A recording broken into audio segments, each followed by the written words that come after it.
Amazina ni banyeta Asimwe Justin VHT wo Mulyowa twashemererwa ba Rich Hand kwija hampa wo mwanya gwitu twakoraho mobilization nka VHT wo Mulyowa abantu bona butwane twiko turi kuba mobilizinga bije bekebeza akakoko ka sirimu kucebeza kansa y'umunwa gwa nyenenda kucebeza bona bashemererwa munonga bijaje bona bakebeza kandi basimo buhereza bwanyu mazima tubashaba ngo umugume mwijo mu myanya yitegimpa kuba abantu bona batwire batakufuna buhereza ngo bo bumwaturetero mu mwanya ubwo bani tubashaba muturetere yo service zo kucebera surgical prostate cancer eyabashija abo kana bo bino burimi bwinji mukora abashikazi bonga abashija tumuri kubakoraho nabwo bwo buhereza ba Rich Hand tubashaba nabwo mu buturetere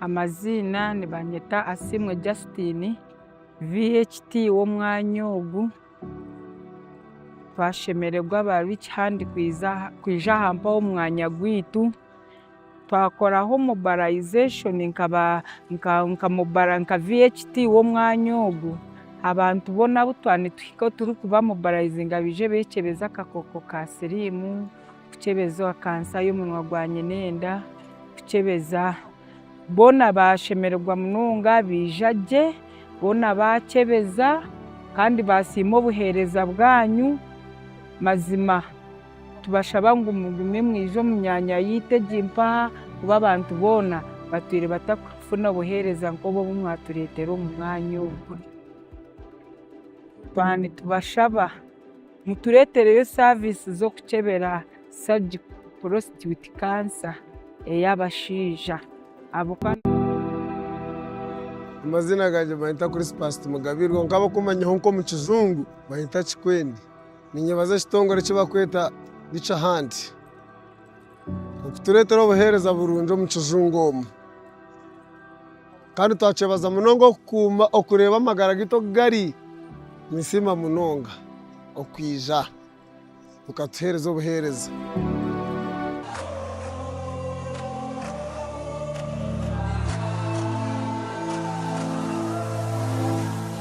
Nisibe kitongoro cha Rich Hand cyabasa kwija mu ceka citu cya Kakoba ketwisi aho buhereza bwa busha kicebera sirimu family planning abacara nebindi byinji so nimbasima munonga mwe barakwija mu ceka citu kutisi aho buhereza bwa busha niyo nabasa kubutunga bancebera akakoko ka sirimu so nabo babasa kututwareza gikurunji mwebare munonga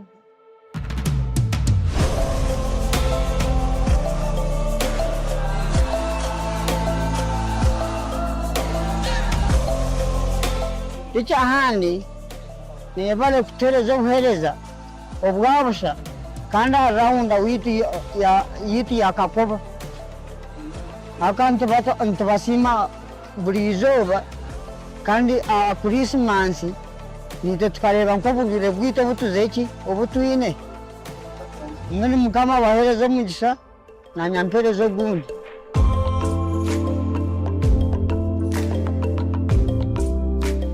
tubaza ikitomwe cya Rich Hand icyatso buhereza burungi omwanya gwa Kakoba bacebera sirimu bacebera pressure byone bacebera byona bayibaza okubahereza umwaka omusya Merry Christmas and Happy New Year.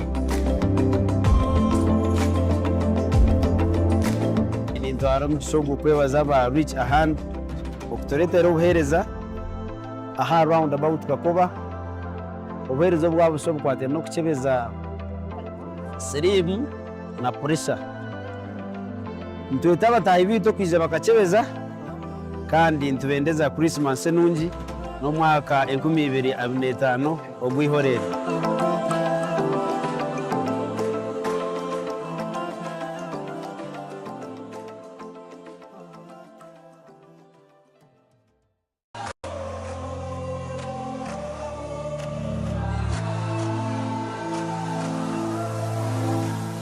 ninsiiba ekitongoro kya Rich Hand kyabaasa kwija omu kicweka kyaitu kya Kakoba kitwisyaho obuheereza bwa busha, kikyebera siriimu, family planning abakyara n'ebindi bingi. So nimbasiima munonga mwebare kwija omu kicweka kyaitu kutwisyaho obuheereza bwa busha.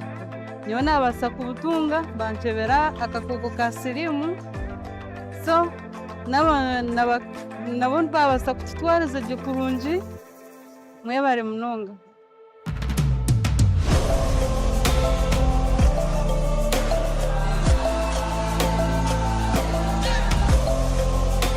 icyahandi nebale kutereza obuheereza obwabusha kandi aha rawunda yitu ya Kakoba aka ntibasiima buri izooba kandi aha Christmas nitwe tukareeba nk'obugwire bwitu obutwine.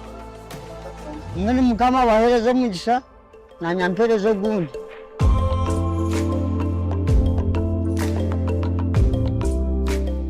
tubaza ekitongole kya Rich Hand ekyatusaba obuheereza burungi omu mwanya ogwa Kakoba. Bakebera siriimu, bakebera puresha, byona ebyo bakebera byona babibaza okubahereza omwaka omusya. Merry Christmas and Happy New Year. Nintwara omugisha ogw'okwebaza aba Rich Hand okutureetera obuheereza aha roundabout Kakoba. Obuheereza obwabusha obukwatire n'okukyebeza siriimu na puresha. Ntweta abataahi biitu okwija bakakyebeza kandi ntubendeza Christmas enungi n'omwaka 2025 ogwihorere.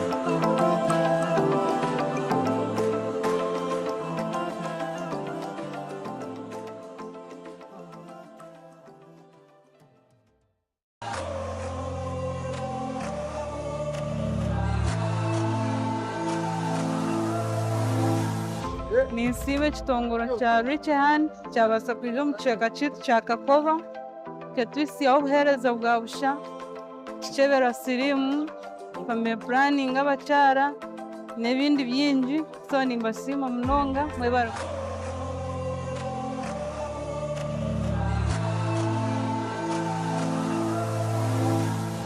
Ninsiiba ekitongoro.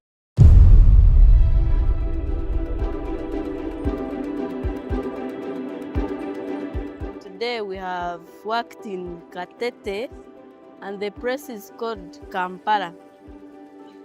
We offered services in this festive season like family planning, testing for HIV, counseling, cervical cancer, and other services that we provided here. We are glad that the clients, they came in number as we expected since it was a festive season.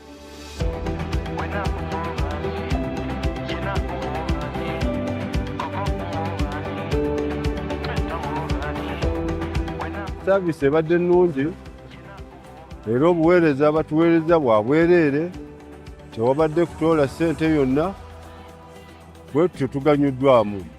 Era sinnakindi nandisabye singa kisoboka bakomewo, kubanga kati abantu badde mu ggandaalo, abalala tebaliiwo, naye singa batuwaayo olunaku ne tutegeeza abantu bulungi.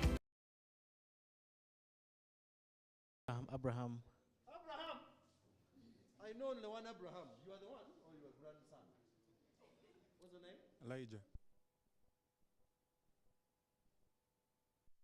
Close to each other. You guys may get seated. So you want me to talk through the mic? You know, nganjagala nnyo emikono gyange. Now one hand has been taken off. This is interesting. So, I'm happy to have you people here, and we'll be talking.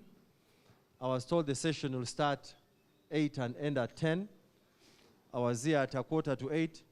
You guys were not here. I found her here. What's her name? What's her name? Rhoda. Rhoda. Rhoda. At least I'll be getting to know. Now you, I know your name. I know. I don't need to know your name again.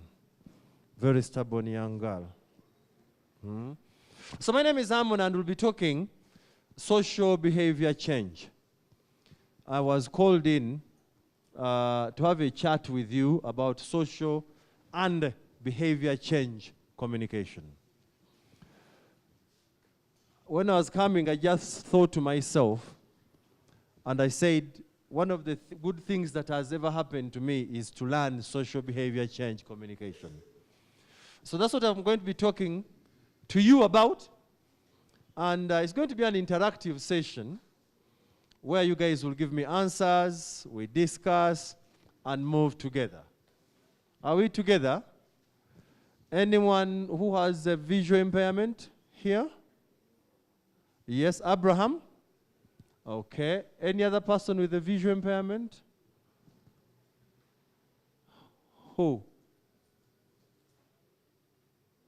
Abraham. Yeah, Abraham. We've talked about Abraham. Hearing impairment? Innocent.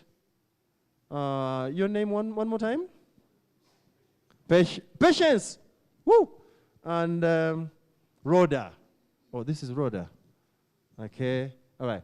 Okay, fine. So the rest of us will move together. The people with visual impairments have been, at least Abraham can hear me. So I'll make sure you hear me. Rhoda, Patience, and Innocent will be talking through the interpreter. naye singa batuwaayo olunaku ne tutegeeza abantu bulungi kiba kirungi nnyo.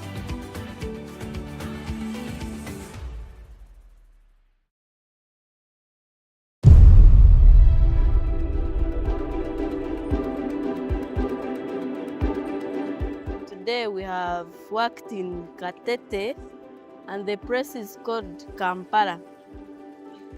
We offered services in this festive season, like family planning, testing for HIV, counseling, cervical cancer, and other services that we provided here. We are glad that the clients, they came in number as we expected, since it was a festive season.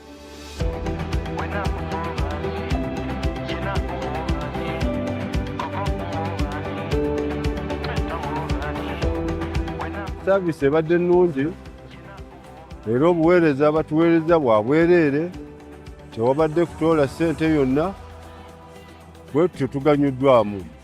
Era sinnakindi nandisabye singa kisoboka bakomewo, kubanga kati abantu baadde mu ggandaalo, abalala tebaliiwo, naye singa batuwaayo olunaku ne tutegeeza abantu bulungi kiba kirungi nnyo.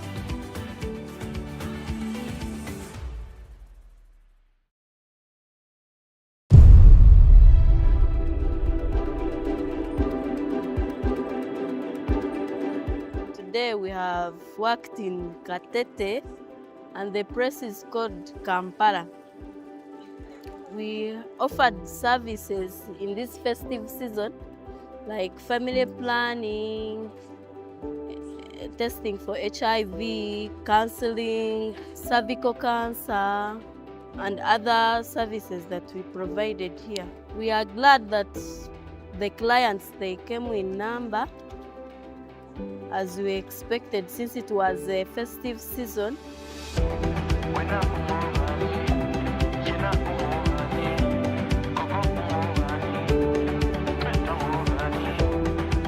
Service ebadde nnungi era obuweereza batuweereza bwa bwereere, tewabadde kutoola ssente yonna, bwe tutyo tuganyuddwamu. Era sinnakindi nandisabye singa kisoboka bakomewo, kubanga kati abantu baadde mu ggandaalo, abalala tebaliiwo, naye singa batuwaayo olunaku ne tutegeeza abantu bulungi kiba kirungi nnyo.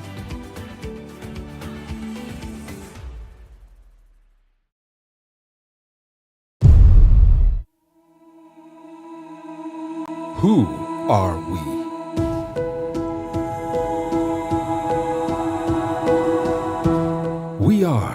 far-reaching hand, going deep to the front lines to achieve continuous breakthroughs, simplifying health information and bridging the information gaps in communities.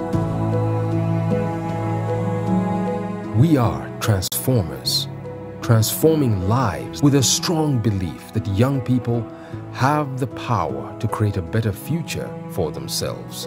We don't only have a strategy, we have a purpose to build and empower young people through our programs. Taking advantage of new trends and opportunities to respond to the health needs of all young people. We don't only have a vision statement, we have a vision of a world of young people making right, informed life choices. We are not just a youth-centered organization, we are champions of an informed and empowered generation. Champions with promise to keep building systems that empower and improve livelihoods, health, and the quality of life for different communities, most especially young people.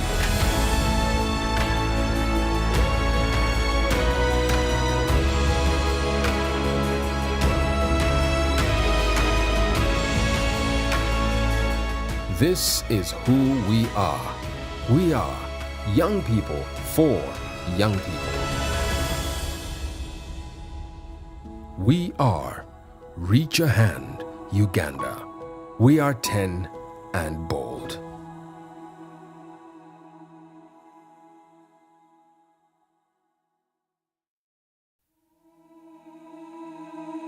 Who are we?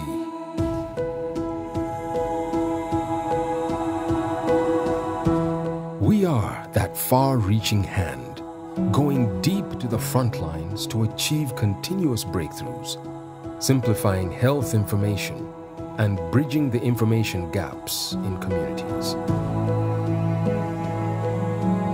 We are transformers, transforming lives with a strong belief that young people have the power to create a better future for themselves. We don't only have a strategy, we have a purpose to build and empower young people through our programs. Taking advantage of new trends and opportunities to respond to the health needs of all young people. We don't only have a vision statement, we have a vision of a world of young people making right, informed life choices. We are not just a youth-centered organization, we are champions of an informed and empowered generation. Champions with promise to keep building systems that empower and improve livelihoods, health, and the quality of life for different communities, most especially young people.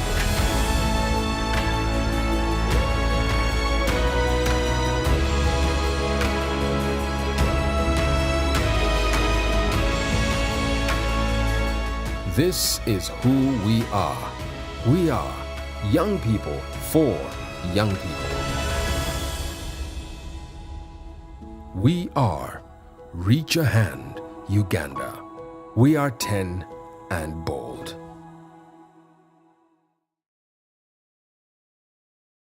You resemble someone I know. Let me ask the ultimate question. Who are your parents? Your father? Who is your father? Edison. Yes, you know, you resemble Edison, yes. Hillary Mgume Edison of Mbarara. How is he? They're fine. Okay, that's a good one. As I kind of facing Kamanyika, so sobola kusanga mpaka nenkuita. Now I know you. Now, this is how we're going to get started. What is the behavior in your language? What is the behavior in your language? Tell me behavior in your language.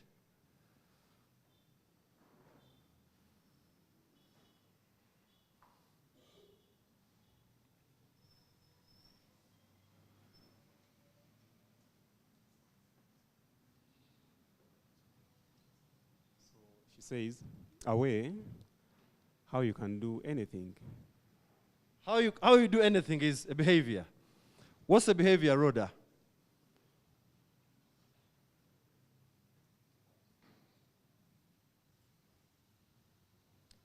behavior means something that you do which is either good or bad. Eh? Okay. Something good or bad. I'll not ask you. Let me ask Innocent. Innocent, what's the behavior? A behavior means, let me give you an example. Either me when I'm bad, and then later on I change and become a good, behaved person. So behavior means when you're bad and then you change. So behavior involves changing, eh?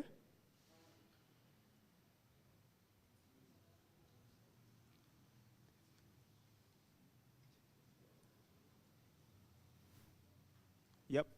Okay, now let's go to this. What's the behavior in your... Now, don't explain to me what it is.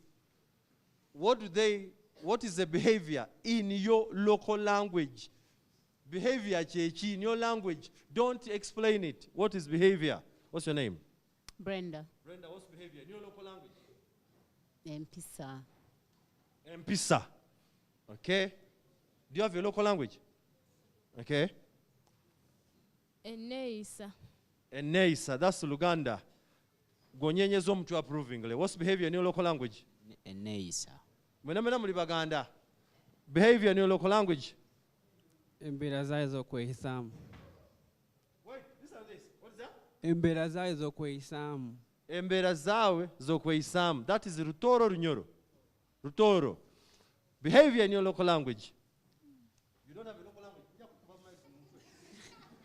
I have, but I don't know what it is. What local language what's your local language? Runyankole. Runyankole. Now you'll ask Edison your behavior. What's behavior in your local language? Zisambo. Zisambo.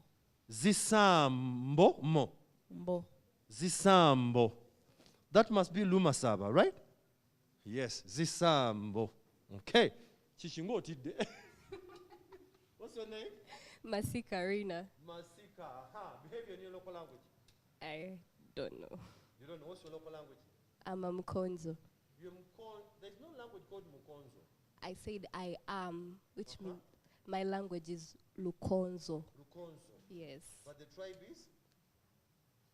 Mukonjo. Mukonzo. It is a Z, not a J. Yes. Okay. Sijja kubuuza kubanga okitidde. Let me look for another person here. Behavior in your local language. Negwe ng'otunula nga ava eri eggulu. Nzije? Njagalayo eggulu. Behavior in your local language. Yay! You will not survive me today. What's your name? Kui. What's your name? Kui. Kui. Yeah. As in spelling? K-U-E-I. K-U-I. You see, K-U-E-I. Now, these people are very rare to meet.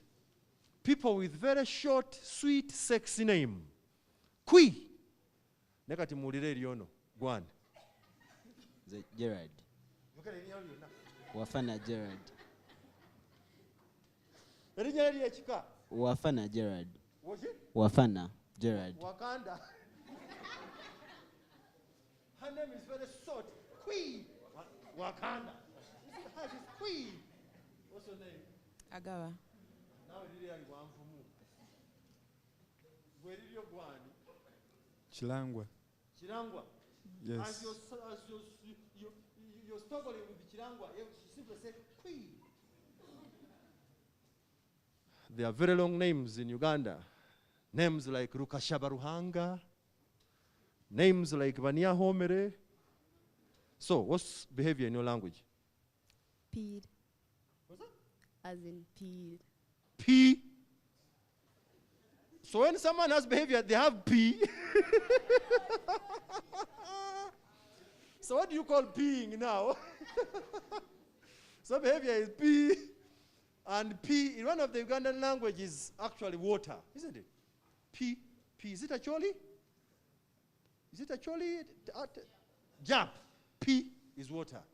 So you P is behavior. And now this one here is P. When you go to the toilet, you're peeing. Abraham, these guys are not good people. You better be serious and careful with them. Okay. So, going forward, as I said that today, we'll be talking about behavior change, social and behavior change communication. What is this thing called social and behavior change communication? First of all, social. What is social? Your name? Social. Oh. My name is Bashir.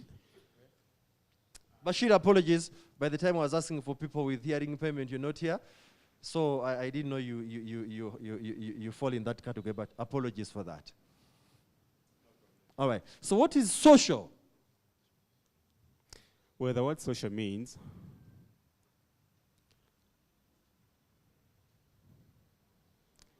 it means a way how people live and how way people do things and how people interact. Isn't that a behavior? I would say behavior and attitude all follow under the same case. The way people behave, the way people interact.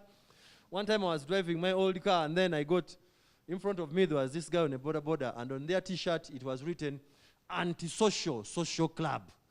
Then I was like, you are antisocial, and then you have a social club, and then you are social. So social, what is it? What does social mean? What is social? I think social is how you interact and act in a society among your fellow peers. Now the issue is, temuja chingamba, but I know what you mean what to be social. It's basically your relationships with people. You're either social or you're antisocial or you're whatever. Okay. And then we say behavior is the way a neisa fe. And the Munyoro said, Rutori, you said what? Engeri yawe gy'okweyisaamu. Engeri yawe gy'okweyisaamu. The Basoga will say, engeri gye weebisaamu. Now, the Banyankore will say, emichwe yawe. The Banyankore, you don't know even what, I'm very ashamed of this Banyankore who are here. Emichwe yawe. So today we'll be talking about engeri gye weeyisaamu, people engeri gye beeyisaamu, engeri yawe gye weeyisaamu. Today, tuzagamba amichwe yawe. Today we are going to be talking about P. That's what she said, isn't it? But this P we are going to be talking about is that P you'll be using to change young people and older people from one stage to another. Oyabadde neneeyisa eno omugyewo omuteeke wali. That person who had P that was bad, have them from where they are to where you want them to be. Are we together? And as peer educators, we are saying that SBC has evolved. There was a time when we called it BCC, Behavior Change Communication, but now people call it SBCC. You'll find in books where they say SBC. Don't get confused, the same thing, different names. And we're saying that from 2006 to 2016, this S was introduced to make it social and behavior change communication. And nowadays we call it SBC, some people call it SBCC. And whereas communication is still part of the equation, research shows it is not enough to change behavior. Is someone listening to this? When you talk to someone about something, it is not enough for them to change behavior. That's what we're saying. Talking to people is not enough to change behavior. You guys, every day you go to church. And in church, one of the 10 commandments is saying, thou shalt not kill. Thou shalt not. Thou shalt not steal. But in church, people steal. You see? So communication is not enough to change behavior. As the pastor is saying, actually, thou shalt not steal, people's phones get lost in church. As people say, thou shalt not covet adultery, you're looking at the next woman or the next man in church. So communication enough is not enough to change behavior. A lot has to be done. So in social and behavior change communication, you find many new things.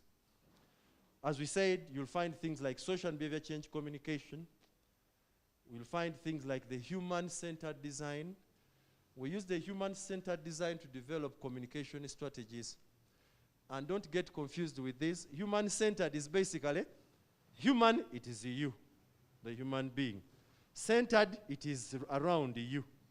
And then to design is to develop. So you develop strategy, but basing on people's lived experiences.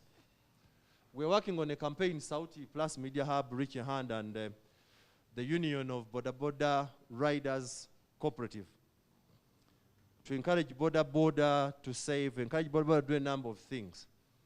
So one of the projects we're going to be rolling out is we want Bodas to get involved in a music competition. Yimba akayimbako, okatekeyo ku website, bakuyite mu studio, okube hiti, tukupromoting, ofuke ensonga. So yesterday the person working on that developed a logo and sent me a logo, a peachy with wings like a devil's angel. And then I asked him, and he was telling me, this is the logo we have chosen. I asked him, have the Bodas looked at that logo? I said, no, actually that is a good one. Now, that is what human-centered design means. You don't design anything without the person you're designing for being involved. Because you are not them. You're not them. You not design a campaign for my people in Katoke because you don't stay there. You don't experience Kasasul on your doorsteps and use the condoms at your gate. So you don't know. So human-centered design is basically designing any implementation, any campaign with the people themselves involved. And then we have what we call advanced audience segmentation, where it looks at audiences beyond social demographic characteristics. Audience segmentation is if we are developing something for Bashir, we look through Bashir's life. Yonna. Bashir aliachi. Bashir asulawa. Bashir ayagala biki. Bashir biki byatayagala. Bashir, we segment. To segment, omulinyankole n'okuchwanagula tukutema. We split what you, of course, people should not go back home and say, "Somesa ngambi bakutema," not the literal meaning. We basically look through you and understand you. And then we develop a campaign for you. Social marketing is one of the components of SBC. You've had companies like DKT. Now tell me, what does DKT market? DKT. You know DKT? No. Who knows DKT?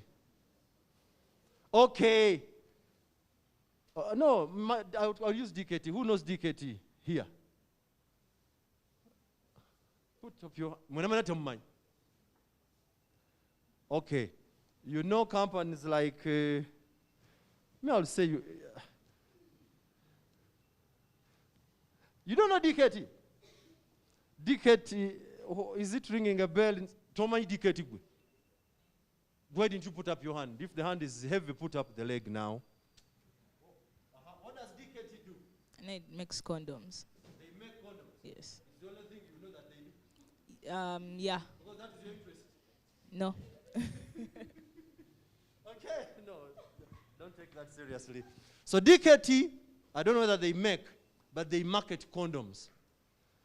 But their condoms, you pay money to get their condom. It is not the way Minister of Health does it. Minister of Health does what with condom? What do they do with condom? They do what? They give out freely. So you see, now people who have gotten free condoms are here. These here. What did you use them for? For supper? Okay, don't take that seriously. So DKT distribute condoms and you pay a certain amount of money to get them. That is what they call social marketing. You're marketing a social good. And the idea behind social marketing is that people are very likely to use the things they used their money to buy.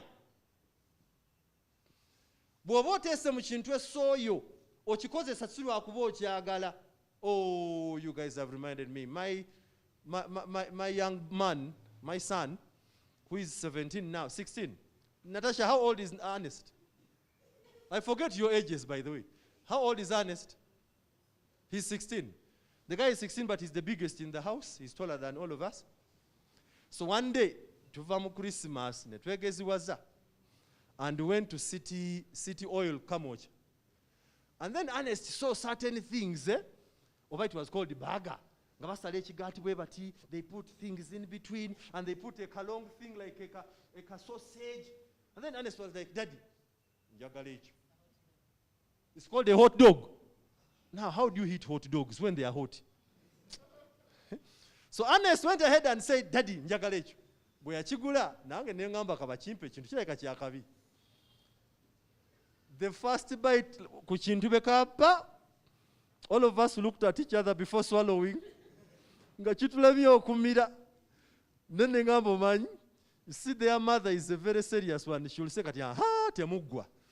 Nengamba tetuogera. Let's eat our thing. Netugaya ki hot dog kyaffe. Netukigaya. Twabyogera tutuuse waka. Tonight the thing was not good. The reason we were eating it, we did not want our money to go like that. Not because we wanted it. So in social marketing, people use a good, not because they actually want it.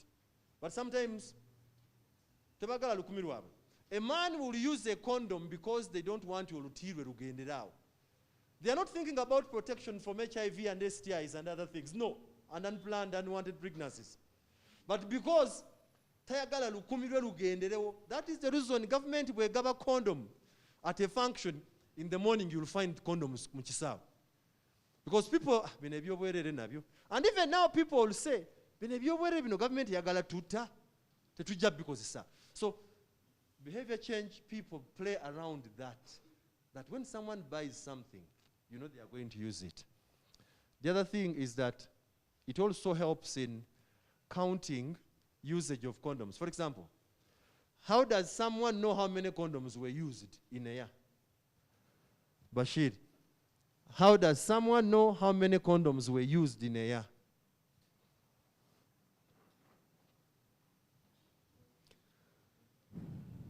Well, if a person never, plays sex, that means that person doesn't use condoms.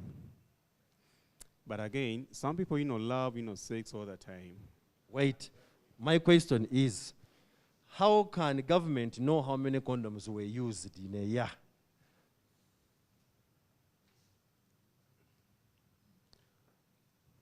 Well, I don't know. Good answer. How can government know how many condoms? Government emanye tya condoms ezakozesebwa omwaka. I can't tell. You can't tell? Because you don't know. How can government know how many condoms were used in a year? Tell us how. Kalibala Sobul. May I think they ask the Ministry of Health. That is, the government is Minister of Health. How does Minister of Health know how many condoms were used in a year? Then I think they check out the production. How many? Does it mean that when you produce, you must eat it?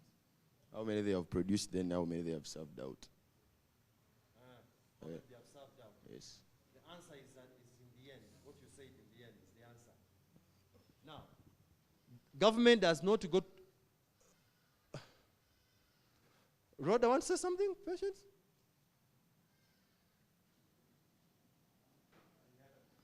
Yes. Well, he had said that following the supply chain,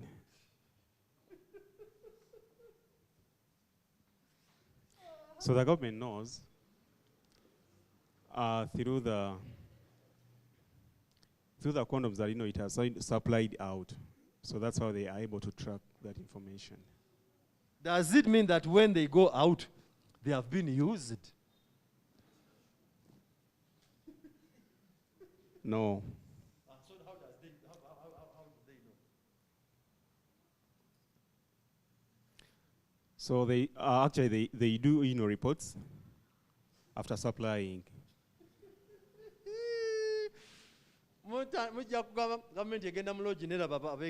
No, how do they know? I think the government goes to the condom manufacturer companies and then they ask for the sales data. Yes, that's what you people are telling me. Does it mean that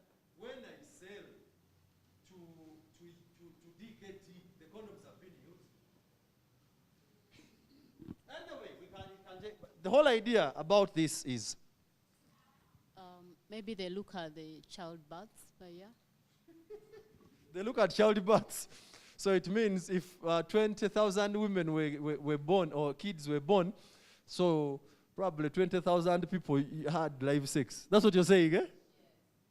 Anyway, one of the ways they know is through almost social marketing. How many people have actually come to ask for a condom?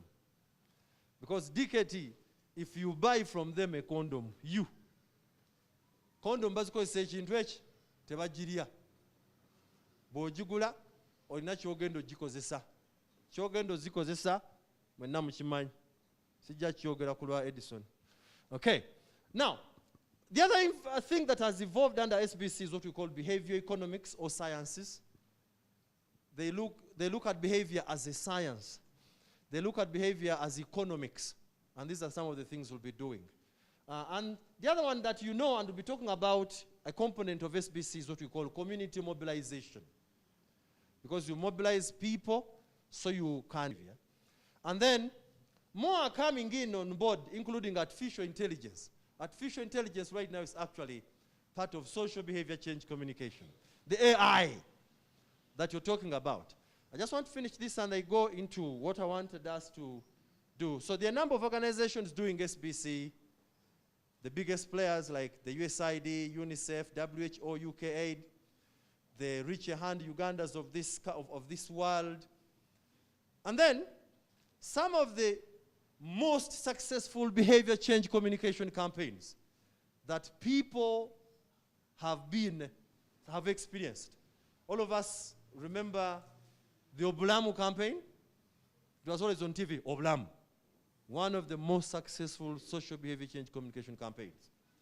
Tonsemberera, all of you remember that. The COVID-19 thing, Tonsemberera, don't get close. Social behavior change communication campaign. You don't remember this. Kick polio out of Uganda. One of the most successful behavior change communication campaigns. Chija kugwa echa COVID. Now that one you did not get to know about it so much because after COVID, a number of people were disturbed mentally. Yesterday, I think Don Zen was here talking about mental health. People lost their jobs. We saw bars, ngomwenge guvundidem. We saw restaurants, emere yavundiram. So people, some people had lost their relatives. So people were in a situation of, when I was in secondary, I used to use this word. People were in a situation of quagmire. What does quagmire mean? They were in a situation of confusion. Nkolachi next. So the minister came up with a project called, a campaign called Chija Kugwa Tofayo. Chija Kugwa Tofayo. And then there was another one. Yeah, it's called We Should Not Go Back to COVID-19, which was a COVID-19 vaccination. Chase Malaria Out of Uganda campaign. Now there's one last one I want to tell you about. So you appreciate the importance of social behavior change communication. Beyond health, it is said that in this country, Bobi Wine's 2021 presidential campaign was one of the most successful behavior change campaigns. Bobi Wine, up to now, does SBC in everything that he does. That's the reason I told you. Don't think SBC ends mubine byarwa kugenda kusomesa abantu kukwegadanga. Nedda. SBC goes beyond that. What did Bobi Wine do? And company, they came and said, okay, how will people know us? Let's look for a color. They looked for a color that people will identify with.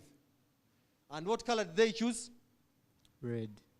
What does red stand for in the Uganda flag? Red in the Uganda flag. What does it stand for? Red in the Uganda flag. Put up your hand and I'll give you the mic. Red in the Uganda flag. Get the mic and tell us. Brotherhood. Brotherhood. That's what Bobi Wine went for. Red. Brotherhood. Doing SBC. Brotherhood. And then he went ahead and came up with a slogan. What's Bobi Wine's slogan? Bobi Wine's slogan. People power. What is People Power's slogan? Our power. People power. Our power. People power. Our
Who are we?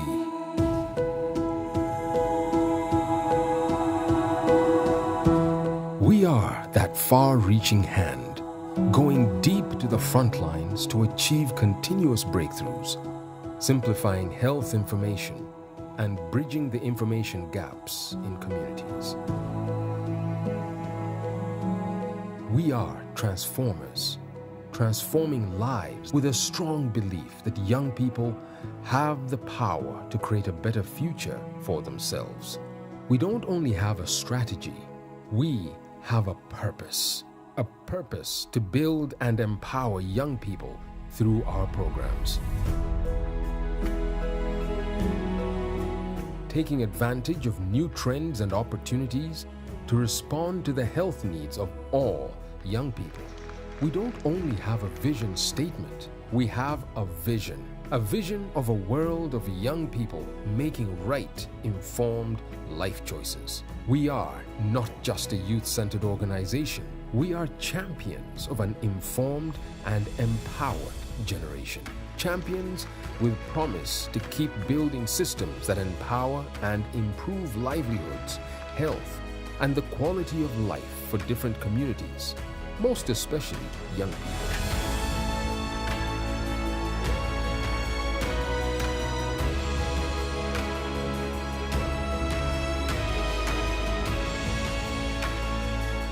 This is who we are. We are young people for young people. We are Reach a Hand, Uganda. We are 10 and bold.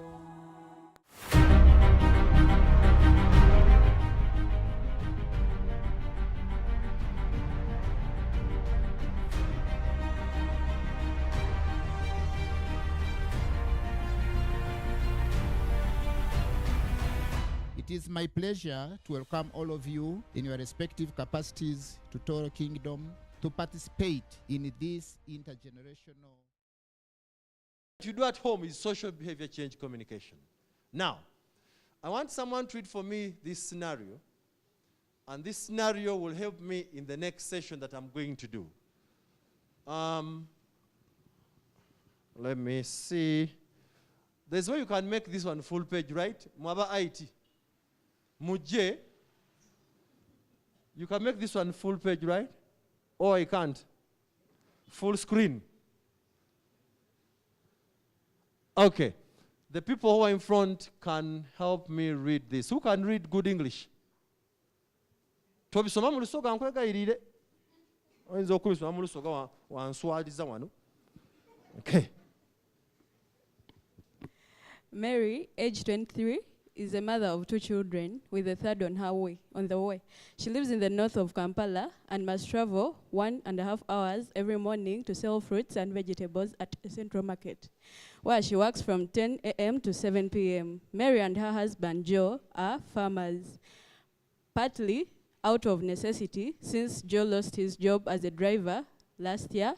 Mary is 10 years younger than Joe. She lost her job. Who is the eldest in his family of 8 children. Mary has 3 sisters. She is the youngest of her family. How did she arrive at this moment? The parents of Joe and Mary know each other very well. The marriage of Joe and Mary had long been agreed between the families. Mary had her first 2 children 11 months apart. Her second pregnancy was difficult and she was bedridden from the 6th month. After her second child, Mary wanted to be sure not to get pregnant again, so so quickly, but knew that Joe wouldn't accept her to use her use of a family planning method. Joe, who has 7 siblings, wants to do as good as his parents did, believing strongly that children are a blessing. Okay, who else is picking up from there? That children are a blessing. Okay,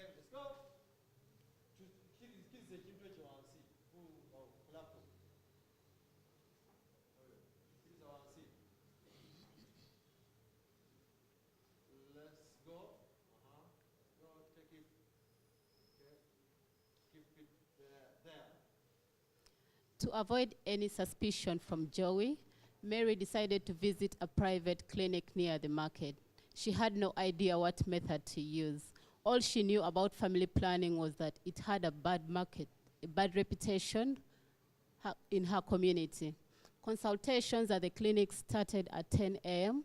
The same time, the market started to get busy. She had to close shop because she did not want to ask someone else to take care of her business, or to justify the reason for her absence. The clinic consultations were without appointment. She had to wait 3 hours before being received by a midwife. It was already 1 p.m. and the midwife asked Mary to wait a little longer because she had to go to church. She had to go to lunch, sorry. Mary was tired of waiting and very upset at the idea of not bringing any money home, in addition to having to pay 10,000 Ugandan shillings for the consultation. Finally, after being received by the midwife, who was not very kind, it was decided that a 3-month injection was the best method for Mary. With her prescription in hand, she went to the first pharmacy she saw, but the product was out of stock. An all too familiar problem in the city. The second pharmacy had the product but at 5,000 shillings instead of the 4,000 shillings that the midwife had told her. Mary also knew she could not find the same product at market for 3,500 shillings, but she opted for what seemed the safest and took the higher cost product. With product in hand, Mary had to still go back to the clinic to receive the injection. She was forced to pay another 2,000 shillings to receive.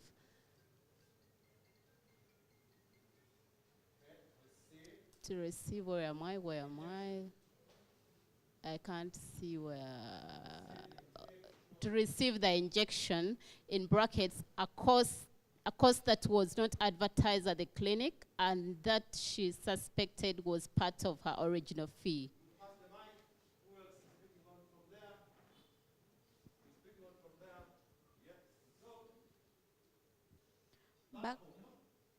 Back at home, Mary lied to Joe to justify the fact that she returned with empty pockets. She also couldn't bring herself to tell him that she spent so much money from her small savings.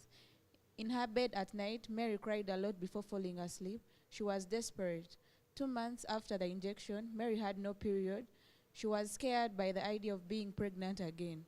The midwife had forgotten to tell her that many women have amenorrhea, no period, as a result of using an injectable. It was the only when chatting with a friend at the market that she understood it was normal and pretty common.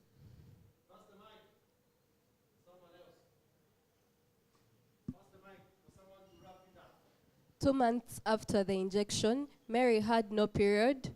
Sorry. Oh, in the meantime, Joe had heard from friends that Mary was using a family planning method. When she did not get pregnant, he became suspicious that it could be true. A neighbor overheard him threatening to beat Mary if he found out she was using family planning. Mary did not return to the clinic for her second injection, and 6 months later, she fell pregnant with a third child. Now, as she anxiously awaits delivery, she wonders if there is any way for her to prevent future pregnancies, which will inevitably come without some action on her part.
Mumponyeza mutanteekako buli omuteeka mu mpale bakakuyisa eno bwe bati ne kayira eno kabeera kakukirikiita.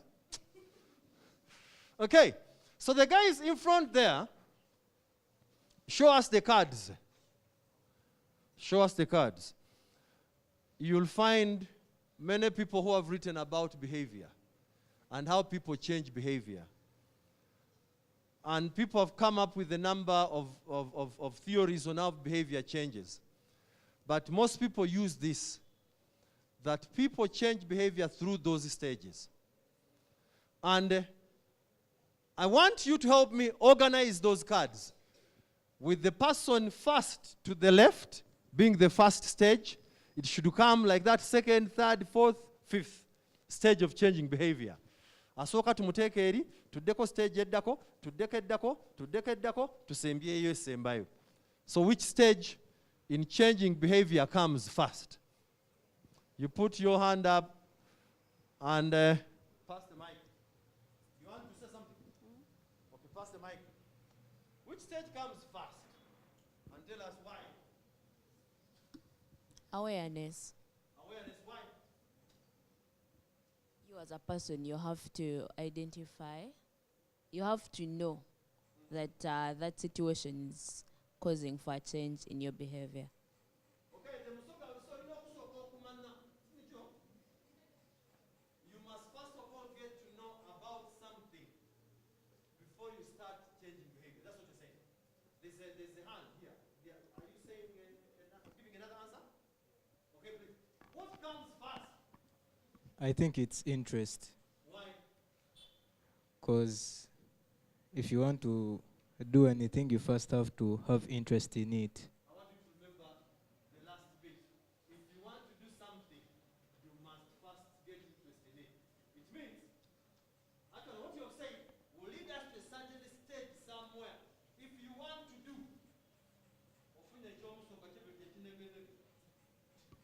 you must first get interest. One last one. What is the first stage? Pastor Mike, your neighbor at the back. What is the first stage?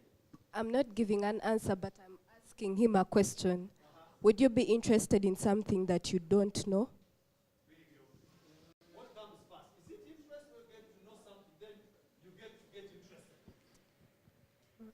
No, like.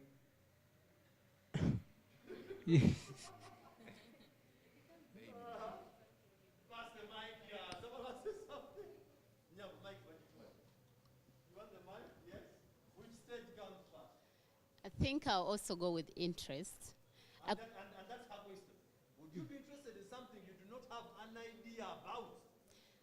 I could have an idea about everything, but if I'm not interested yet, I will not make any changes. What comes first? Is it the idea Interest. or the interest? The interest.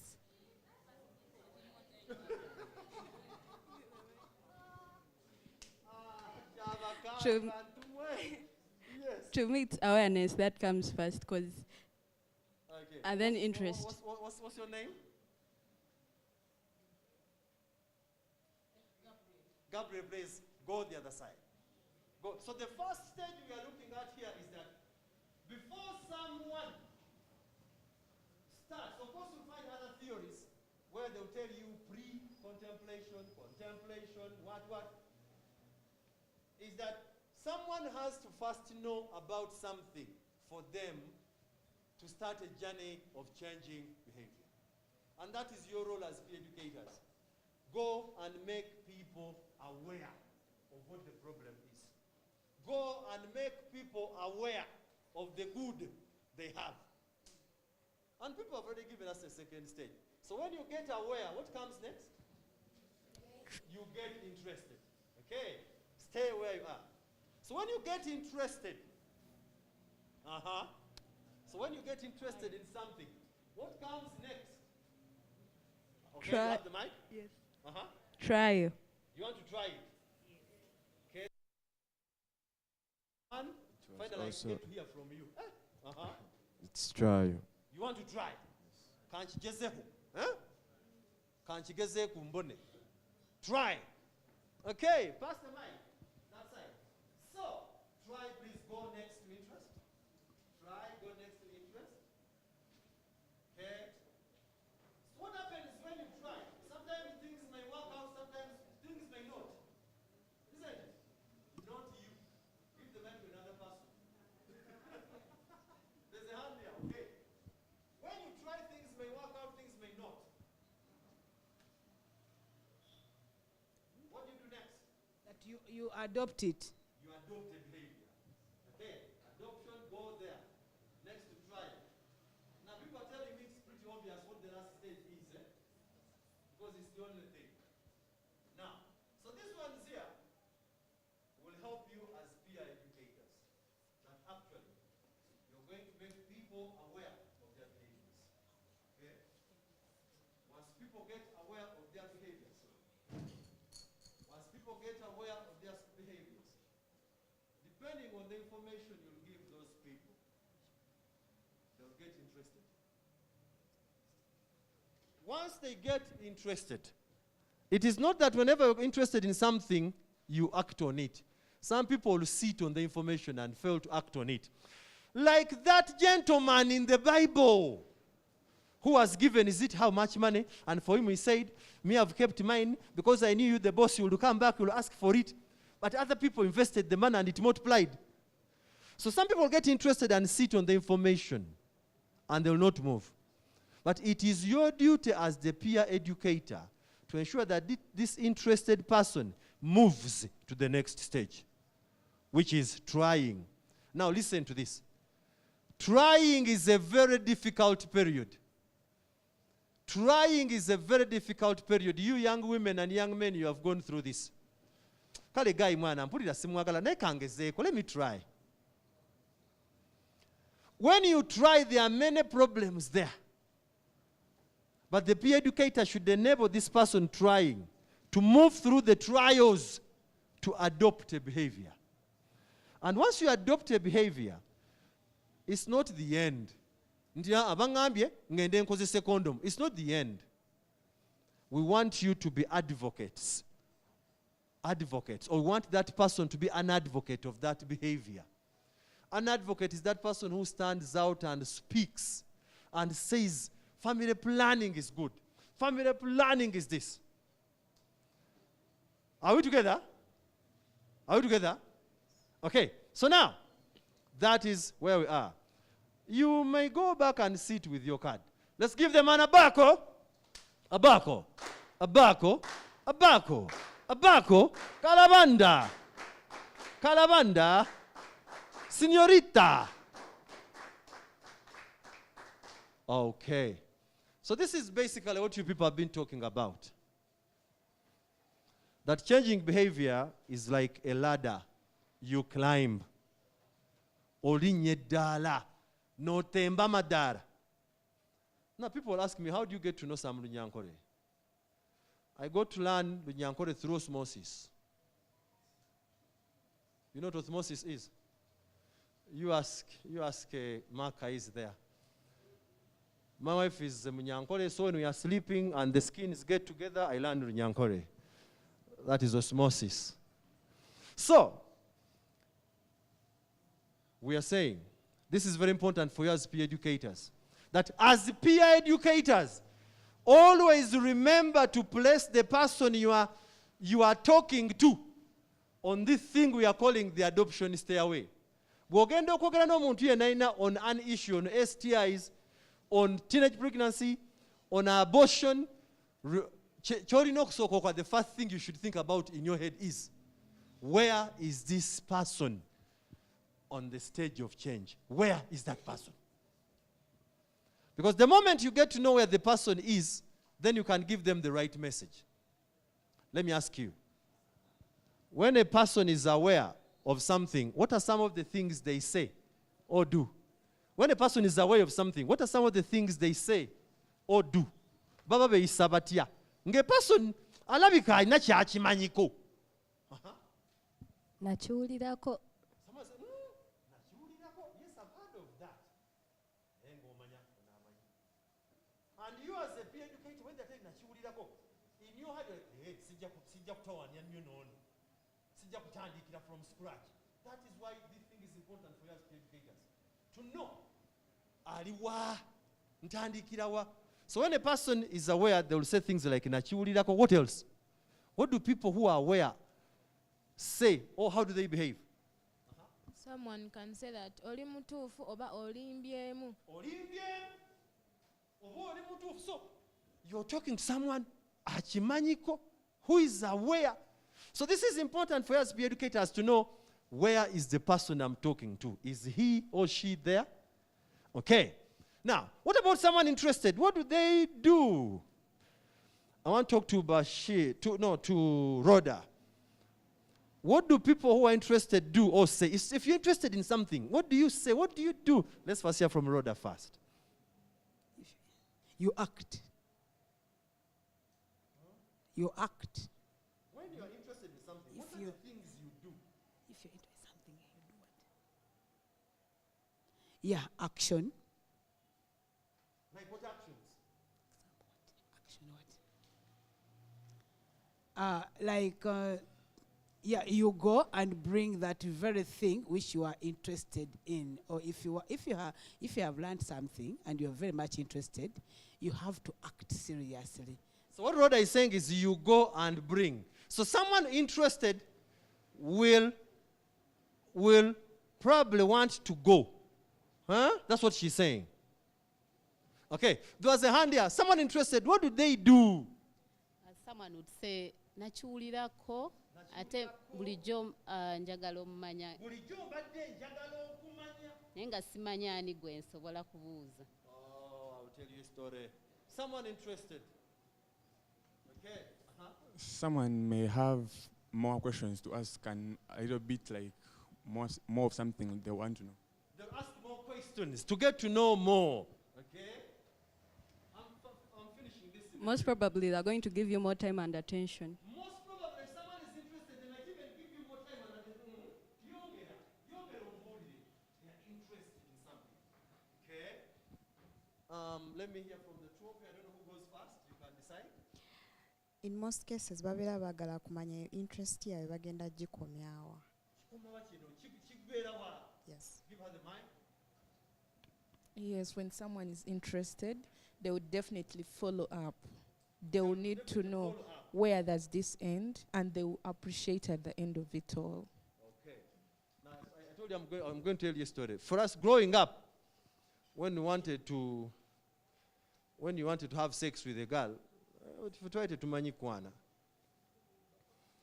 But you are laughing. So what you do, you put your book down. Come. What you do, you go and tell the girl, Iwe, ndikwenda kumpaku. That is the Luganda, the Soga word for having sex. Ndikwenda kumpaku. And then this girl here is like telling you, when anzetienda. Me, I don't want. But because you don't have time, so you pull. And as the girl is coming, she's like, when andeka? When are you leave me? So sometimes people are interested, actually. They tend to act the positive way, even if they are actually, you think they are wrong. But I'm not saying girls don't have a right to say no. I'm not saying that. Okay. So people who are interested will do that. So what about someone who has tried something? What do they say? How do they behave? Someone who has tried something, what do they say? How do they behave? Abraham, you're part of us. Yes. Well, if someone has already tried it, he gets addicted to it. He gets addicted. If someone has tried it, is that they'll want to use it again. That's what you're saying? Yes. Okay. There is a hand here. Someone who has not talked to me in Zijankula. Someone will tell you, nakigezaako naye nze tekinkolera. Yes? Tekinkolera. Now, you brought in something I wanted you to bring in. It doesn't mean that whenever someone tries something, some people bring out the negatives in it.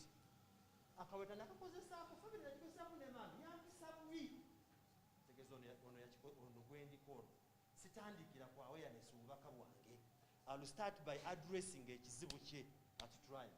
That's what she's saying. Okay, someone who has tried was, there were hands here, many hands. There are many hands. Yes, I said you have not talked to me and I will come. Someone who has tried out something, what do they do? How do they behave?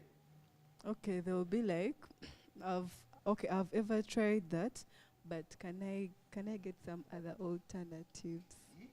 So people tell you, nakikozesaako naye nsobola okufuna ye ekirala kino tekyankolera. If it did work for them, they say nyongera, isn't it? Nakikozesa kyankolera nyongera. Natasha, you have gone out again. You wanted to give example of you. Where is she? Are you busy? Natasha there sells fumes. She sells fumes. I have one in my car. Whenever I sit in the car, netekateko kubanga nkimanyi Humphrey loves hugs. Ayinza okunhage nga mpunya katooke. So nketekako ne mpunya bulungi. But Natasha has told me that there are people who have bought fumes from her and they have come back. You see? And they continue coming back. They have tried and it worked for them. So they now want to use it again. Natasha, you come. So you want to tell them about your fumes, eh? Tell them about your fumes you sell. Get mine. Tell them about the fumes in 30 seconds. Young one. You didn't want your boss to know you have a side gig.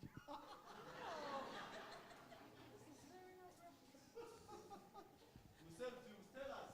Tell us. Hi, everyone. Hi. My name is Natasha. I own Nana Perfumes.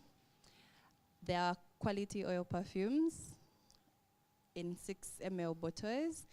So if you're interested, kindly reach out to me. Are there people who have bought from you and they have come back to buy again? Yes. That's why you found us. So there are people who actually buy and come back because they have tried and it worked for them. Now, as I say, don't always imagine that whenever you try it out, it will work for you. No. That is the reason we get failed marriages.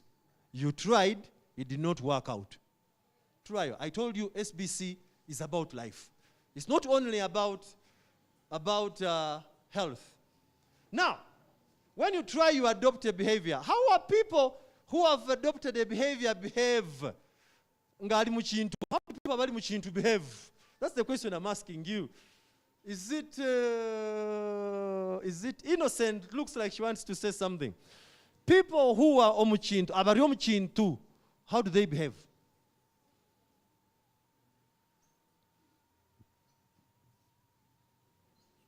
People who have adopted a certain behavior, how do they behave?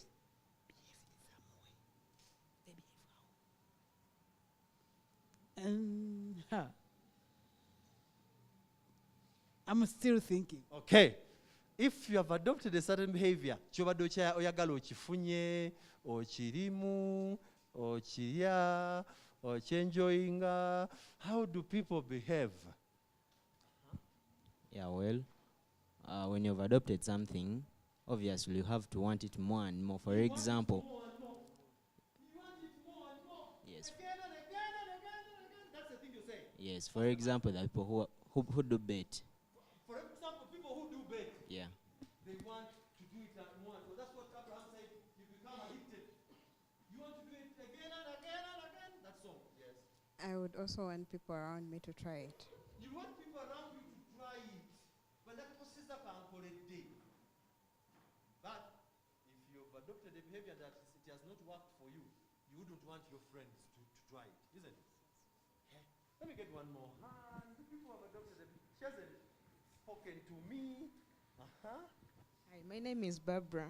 Yeah. Actually, when you have adopted something and you want someone to use it, and even when other person comes, like they are telling you, for you, you've supported it because it has worked for you. It has worked for you. Yes. That is the reason you find people on the street saying, Hallelujah!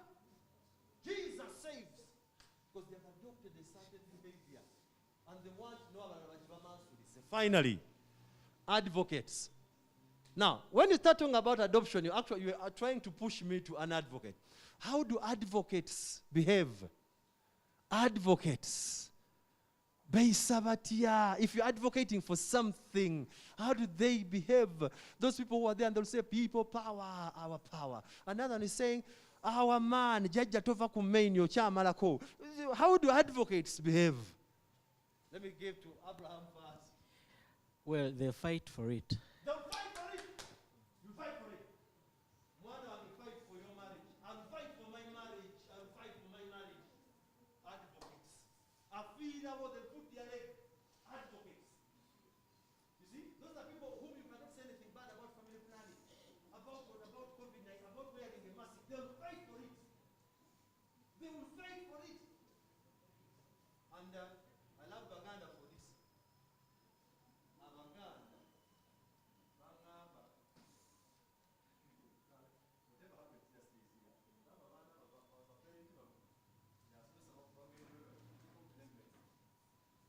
Let me use this example. Abaganda bangamba, even if they found the kabaka susuri by the roadside, no Buganda will start to talk about it. Never sang kabaka kabada kuisa kuku wati. Tell Muganda talk about kabaka kabada. Because kabaka yabayingira. He's their guy. You cannot say, Neha abasoga. Somara sanga kabula bafuka kufu. Omuteka kubaba famana. So, people fight for something if they're advocates. Let's go. Advocates confidently support their views. They confidently Support their views. support their views. Now, the people you're going to be talking to, you as peer educators, we want them to be advocates of that behavior. I want to finish these ladders by saying this. Do not think that it is a matter of 1, 2, 3, 4, 5. People simply do not move from 1, 2, 3, 4, 5. At every stage here, there are what we call facilitators. What are facilitators? What are facilitators? Facilitators. What What is a facilitator? Something that facilitates. What is a facilitator? At every stage, there are facilitators. What are facilitators? Facilitators, like, there are things that help you acquire something, like those small things that go on adding a step on you. Facilitators are things that help you to go to get something. So you're saying that at every stage, There are things that will help you move ahead. For example, if someone is at awareness, you want them to move to the next stage, interest. What facilitators do they need? What do you tell them? What do you give them? You as a peer educator, what must you do for that person to move to the next stage? Uh-huh. You tell them the merits, more of the merits. So you're saying you're giving someone information, correct information. That is a facilitator. So that is your role as peer educators. To facilitate behavior change, you give them information. What else do people need? What facilitators do they need at awareness to move to the next stage? Nkitegedde nenjagala kigezaako. Kiki ekirala kye baagala? What else do they want? Yes, Rhoda. Yes, you give them a good example. Good examples. Olaba gundi oyo yakikoze yalinga gwe. Naye kati yakikoze. Give people good examples. Those are facilitators. What else? What facilitator do you need there? You can also provide the services. You can provide the service. Now that is interesting. As I finish this, there is a woman who went to a facility. And the woman wanted a kakato. She wanted the family planning injection. When she got the facility, omusawo yamubogera naye tuviire twakoye kwedo nodedda. But the woman wanted the family planning injection. But because the musawo had backed at her, she left. The next time the musawo saw this woman, the woman had come for antenatal. The woman had come to get family planning injection. So she does not get pregnant. But because the musawo did not give her that and she backed at her, she went back. The woman probably knew that tonight my husband who has been in America is back. He must have sex. And if he must have sex, I cannot force my husband to put on a condom. So let me go and get an injection. I enjoy with my husband and I'm okay. The health provider did not do that. The woman went without a family planning method.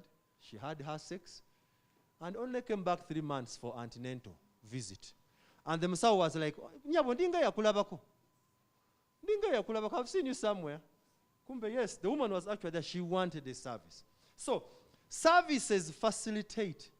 Information facilitates at each of these stages. You need to give correct information. You must refer them to where the services are. You must give them good examples. But there are also, as they are facilitators, there are other things we call barriers. What is a barrier? What is a barrier? I want to go out, but I cannot go through this wall, Abraham. I cannot go through this wall. This wall is a barrier. What is a barrier? I think it's like something, the obstacle in front of you that is preventing you to go through something. Something that stops or prevents you from moving to the next level. Stage. So you must know, as peer educators, that your role is to facilitate change, but the biggest one is to address barriers of change at each of these levels of changing behavior. Are we together? So as peer educators, we need to know, first of all, omuntu gwenjogera naye aliwa. At what stage are they? You must know what to do. Finally, you remember the story we read about Mary?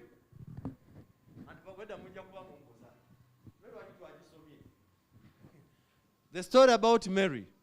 Where can we place Mary on that adoption stairway? A woman who went, she was married off to Joe. Joe, who is 10 years older. Joe wanted children and wanted to do as good as his parents. Tata wange yazala 20 nze njagala 3. That was Joe. Mary selling foodstuffs in a market. Escapes agendeko ku ddwaliro kutuukayo, the line is long. Mary wants to buy an injection.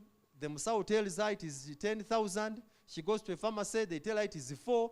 She goes, at the end of the day, Mary spends the whole day doing nothing. Did Mary get the family planning injection?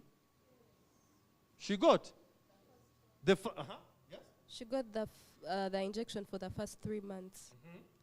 And she didn't go for the second one after Joe had threatened to beat her. I was going to ask you, what was the reason she did not go? Joe had threatened to beat her. Now, Joe threatening to beat Mary was a barrier. Those are things I'm saying. That something that blocks you from going to the next stage. Okay, so where was Mary? Where do we place Mary? Hey, if you're not paying attention, now it is the time. Try. Try. Mary was trying. Yes, like she went for the first 3 months, but she didn't go back. She wasn't able to adopt because of the husband failing to accept her. Okay, people listen to her. She's saying she went, Nafna came here, Zesa. Yes. Wasn't that adopting a baby? She was trying it out. Okay, trial. Where do we place Mary? We listen to the story. Adoption. Because after she got the injection, she had tried. And then later on, when she wanted to get the second one, she got a barrier, an obstacle. Then she decided to adopt to what her problem was and decided to settle for it. So you're saying that actually there are people who can move on this stairway and stay there. Huh? And start a certain. You are saying Mary stayed here. That's what you're saying. She adopted the baby and kept there. Okay? Pass the mic. Where can you place Mary on the adoption stairway? Adoption, adding on the adoption, this is where we found out that Mary, she saw the challenges at the first place where she never received her periods. Then she went to the market.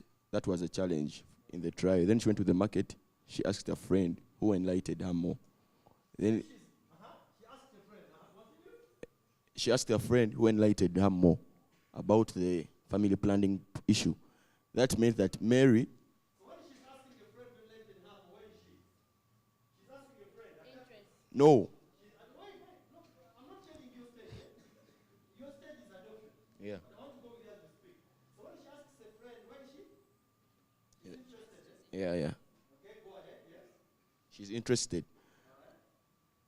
Then the friend told her that they miss periods. Yeah. Hey. Now for the thing was that Mary saw the challenges when she was adopting. She saw the challenges of the what? Of the family planning she had used. So what you're saying is that even after someone has adopted a behavior, it does not mean everything is okay. You heard that? Yes. That's what happens. Many of us are married. I know your species is about life. If you think it's about health, go ahead. Many of us are working to bridge your heart for all that we have.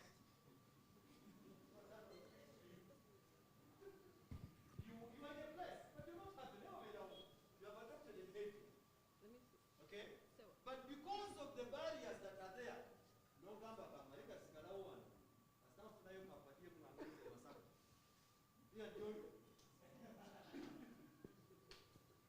Okay, so let's go. Where was Mary? Pass the mic. I wanted to I defend myself, my point. How using the birth control method once doesn't mean she adopted. I think when you adopt something, it becomes a lifestyle.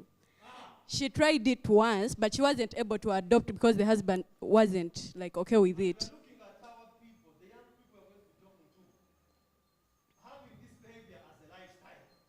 Yes, because let me give an example. If a guy uses a condom once and then they're like, they stop using it, they didn't adopt, they were trying.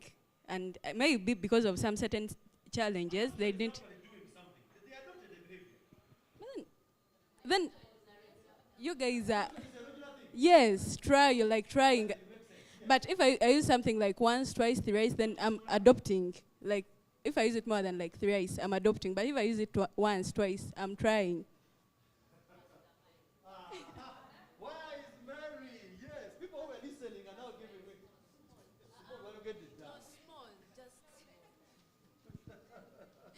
Okay, you're right, because adoption is a regular practice. But now we're talking about the social behavior change in the community. For Mary, she tried, giving it a trial once. We're talking about what she decided to adopt. Her husband was her barrier, and she settled for what was supposed to happen. It does not mean she did not intend to go for the family planning back. She wanted to make it a regular practice, but she had a barrier, meaning she had to settle for what was there. Someone want this? I meant to bring the mic to you. Where was Mary? Where was her on that? Well, both ladies are right, but yeah, Adoption but and trial. no, like the explanation she had. But when it comes to adoption, Mary was aware. She had the awareness. She had the interest. She tried it. So when it comes to adoption, that means she adopted to the awareness that she had. She adopted to the idea. Who else wants to talk? Yes, you, her, and then finally her. I stick to trial. You stick to trial. Because when you go to a... You as a trialist. Yes, because trial, you don't know the outcomes of what you're trying. That was Mary. When you adopt to something, in most cases, even if you have a barrier, you find a way to get that something because you've adopted to it. She says something very important. Very important. She's saying it does not mean that you have adopted it. That's what she's saying.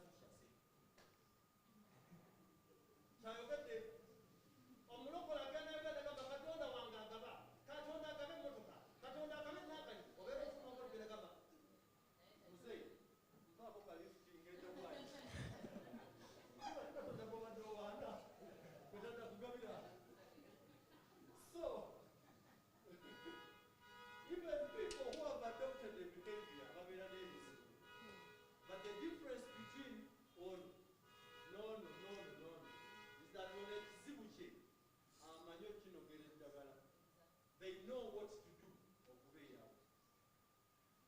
Even if someone is, yes, I'm coming to Gabriel. Even if someone is using family planning and they are bleeding, they know this is part of the game. It will end and I'll do something better. Okay? So, adopters, techniques and everything is well. It does not mean everything is well. I'll keep using the issue of marriage. You go and marry and say this is the best one in the whole world. It does not mean everything there is heaven. No. Naye amanya nagamba why? Ono ye bba wange.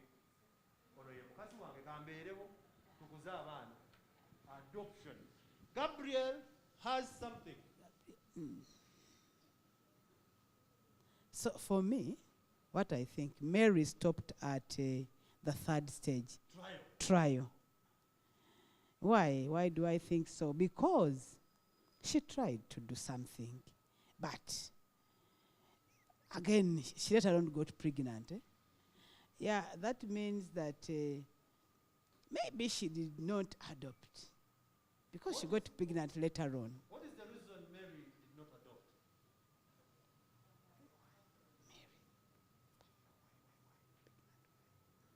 Yeah, I think, remember, she got the injection before, but again, she got pregnant.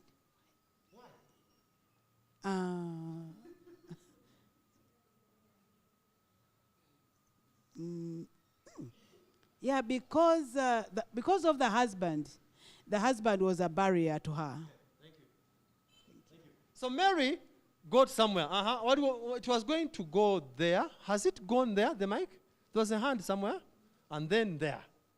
So you want me to take it there? You don't have? I love that one. I love you so much now. There are people who will tell you, okay, just like he said, let me also add. Why do you add when they have said it? She has said this person has addressed her issue, so this one should speak. Okay. Actually, I was also on trial. Now look at that. I love this one again also. So, I cannot say that Mary was at this stage or this stage. The idea is that you as peer educators should know. And the good thing is that all of us agree that Mary was not here, Mary was not here. But we are saying, Mary was between here and here. And by the way, that is also possible. Someone can have their colleague somewhere and another colleague somewhere. They are trying, they are adopting. They are trying, they are adopting. Now, it is the role of you, the peer educator, either to bring a barrier and you bring her back, or to bring a facilitator and you take her in front. That will be my last chat with you in 5 minutes. As peer educators, what can we do to have Mary at advocacy stage? Each one of you is going to give me answer. As peer educators, what can we do to have Mary at advocacy stage? Abraham. Yes. Maybe what we do. Have the mic close at your lips. Kiss Yeah. the mic. Well, of course, we do provide information. Provide accurate, correct and accurate information. That is the reason they are teaching you about SRHR. That's the reason they are teaching you about contraception, because they want you to provide accurate and correct information. As peer educators, how do we move Mary to become advocates? I've not spoken to or with you. Because I'm late. Because you're late. What's Yes. your name? My name is Denique. Denique. In my 48 years of life, I've not heard of a name called Denique. Denique. You give me a simple one. You want to replace K with S? Okay. Veronica. Vero. Vero. So Vero, how do we have Mary an advocate? Keep thinking. How do we have Mary as an advocate? Yes, Edison. Oh. Yes. By teaching how to use services. By teaching her how? To use services. By teaching her how to use services. Let's give Edison an abaco. Abaco. Abaco. Abaco. By teaching her how to use services. Let me finish Rhoda here. How do you have Mary as an advocate, Rhoda? Yeah, how can help Mary? Guide her, give her counseling. Give her counseling. Yes. Guide her. And by that one, I think she means guide her. Give her the correct information. Give her correct information. Hey. Exactly. Thank you so much, Rhoda. Thank you. Thank you. Let me hear from these people here. You told me I have 5 minutes. In this case, Mary wasn't the barrier, but it was the husband. So you get Mary to convince the husband to meet you, and then you counsel the two about like you teach them and counsel them about that particular method or even other options that are available. The barrier was the husband. But you address the barrier. Okay? How do you have her become an advocate? So, like, we all know that the barrier is Mary's husband. So, like, we could talk to Mary's husband about the demerits of having a number of children, and also the merits of the Having fewer children. Yeah. Okay. Talk to the husband. Address the barrier. What I get from that is you guys are saying, address the barrier. How do we have Mary as an advocate? Mary had another problem. Not only the husband, there was another problem people are not saying. How do you have her as an advocate? For me, on my side, I think it's communication as an advocate. What do you do to have Mary become an advocate? Yeah, What do you do to communicate? because it's awareness about Is aware about family planning? yeah, family planning. Okay. Because when you're aware of family planning, just know you can communicate to different people. Okay. She's talking about effective communication with Mary. Uh-huh. I think to make Mary an advocate, we have to first acknowledge her strengths and weaknesses, Where is Mary strong? so that you can be able to create strategies for her and she runs out of those barriers, and also give her opportunities to share with others the experience that she's gone through and how other people will adopt and as well fight it, not only to look at it in other perspectives. Okay, pass the mic. Who has the mic? Your name? You also celebrate her milestones, because Celebrate her milestones. yeah, it's not easy for her to. Milestones. You as peer educators, man, whoever gumira ku family. Celebrating with her. When you talk about celebrating, you think we are going to do I know, but no. Celebrate. Acknowledge. Whoever say go. Yes. Me when I look at something small, Mama Tata Michelle, whoever. So I do acknowledge the giving of services, information, and also celebrating her milestone. Something important. Um, Talk about one- acknowledge giving of services. I don't want us to miss this as peer educators. One other thing you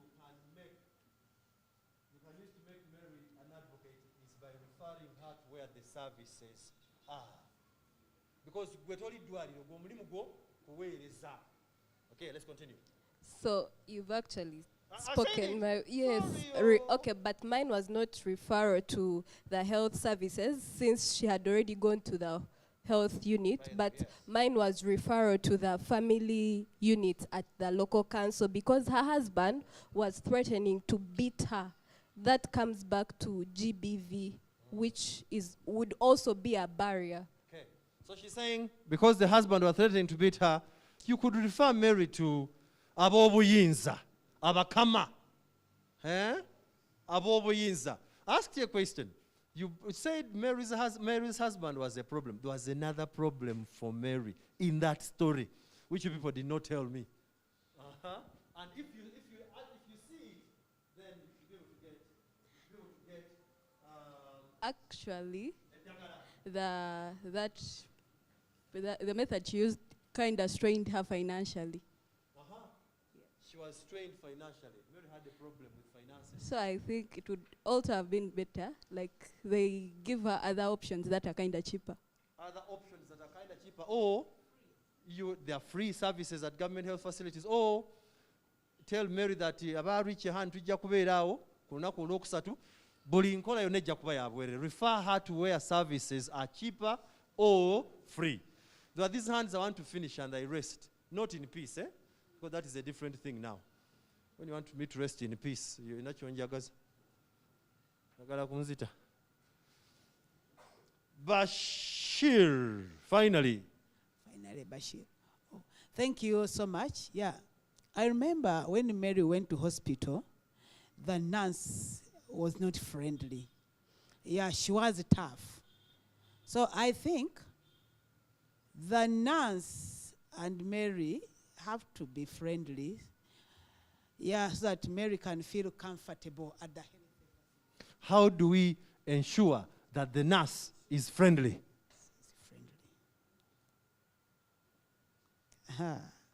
Maybe she needs some training or guidance. Okay.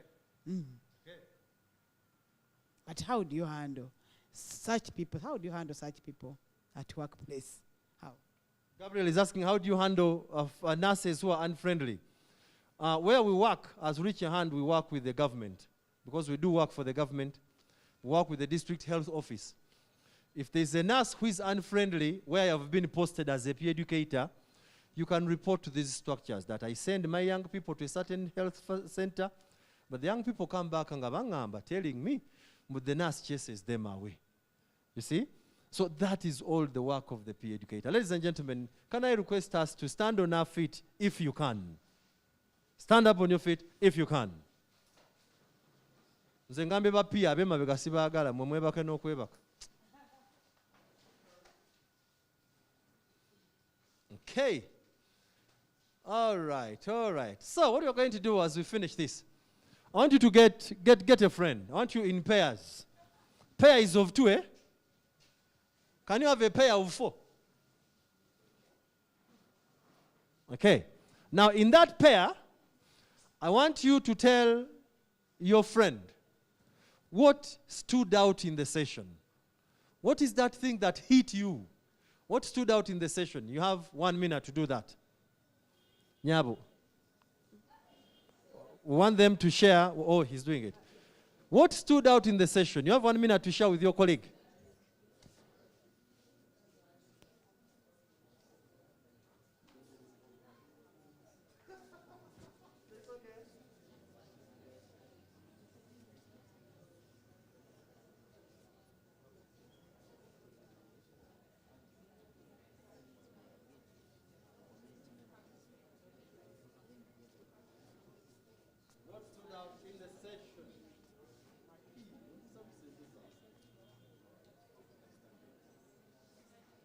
Okay, let me start from the back.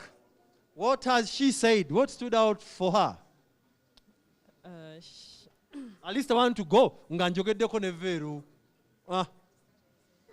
She has told me about the sex changes, the stages of the sex changes. Stage of sexy change? Obadde mwogera ku sexy wano mmwe. Twogeddeko ku sexy fe.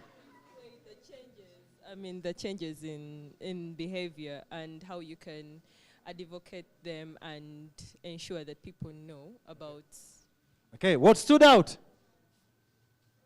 She told me that social behavior is not based on only health. Social behavior change communication is not only about health, it's about our life. I told people to get into pairs, you held hands. Did I tell you to hold hands? What did she say? What stood out? You're still discussing. Abraham, what stood out with your colleague? Yeah, actually, we have. Yeah. Actually, we do have similar. We have similar reasons. We have learned on how we're going to work on people, how we're going to handle their problems, and how we're going to find out the stages they are. Okay, let me hear from another group. What stood out here? She said interest in family planning. Interest in family planning. What is that? What stood out for her? For her, what stood out? Well, she told me it was all about family planning. Okay, what stood out here, stubborn one?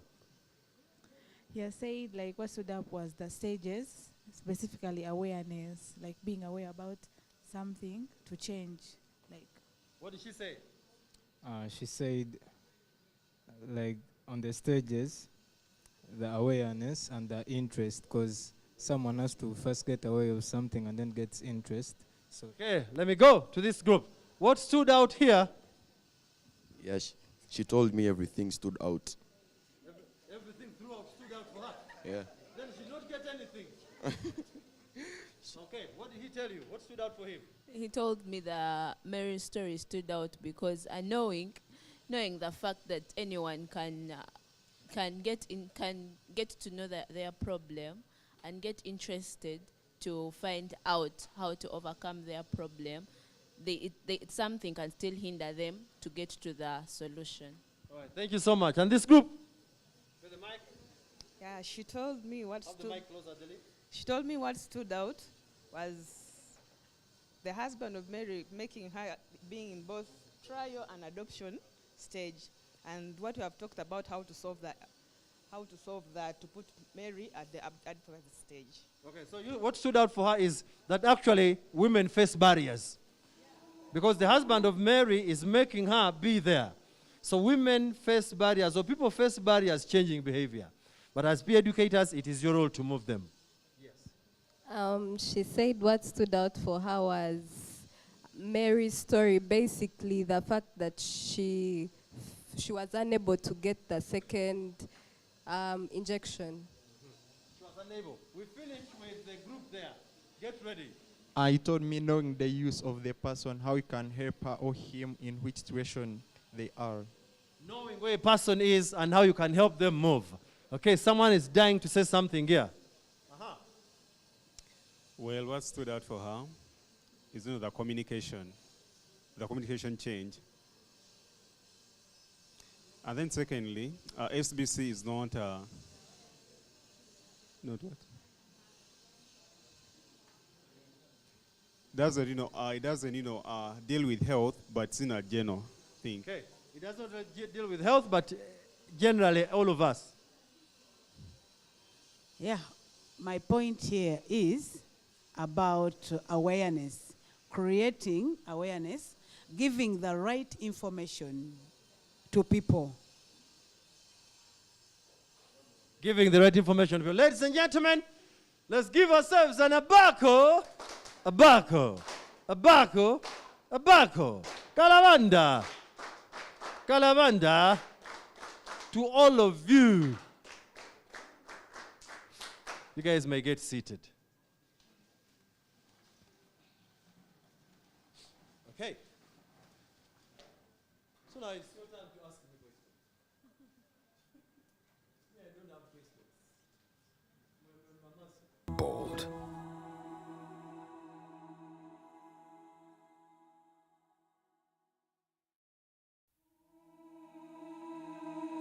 Who are we?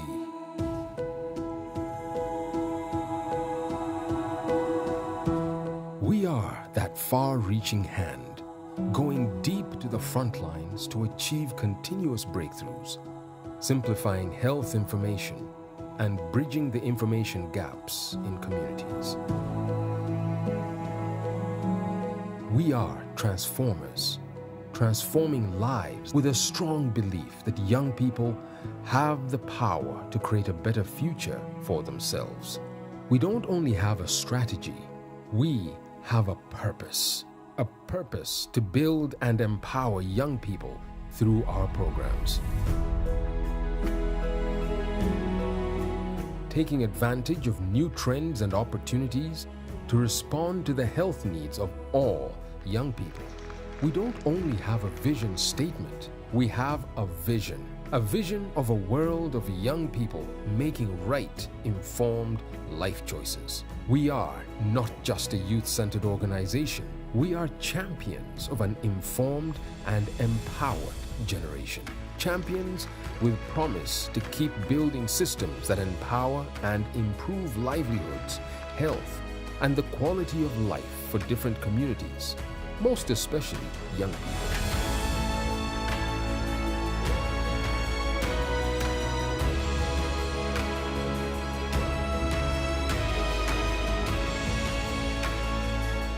This is who we are. We are young people for young people. We are Reach a Hand, Uganda. We are 10 and bold.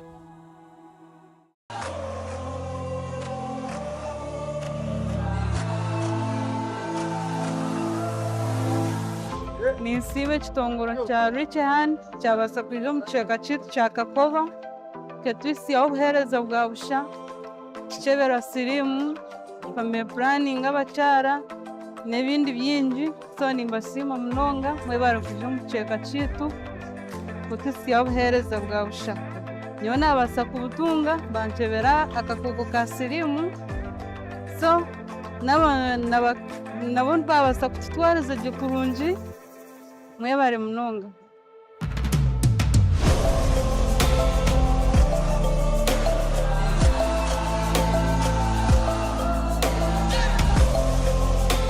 Reach a Hand nebale kutereza obuheereza obwabusha kandi arawunda yitu ya Kakoba akantu ntibasiima buri izooba kandi Christmas nitwe tukareba nk'obugwire bwaitu obutuze obutwine mwene Mukama abaheereza omugisha nanyampereza ogundi.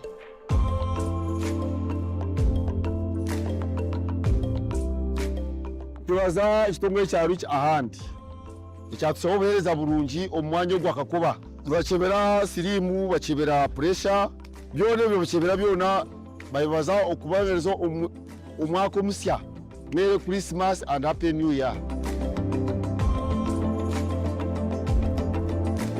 Nintwara omugisha ogw'okwebaza aba Reach a Hand okutureetera obuheereza aha roundabout Kakoba. Obuheereza obwabusha obukwatire n'okukyebeza siriimu na puresha.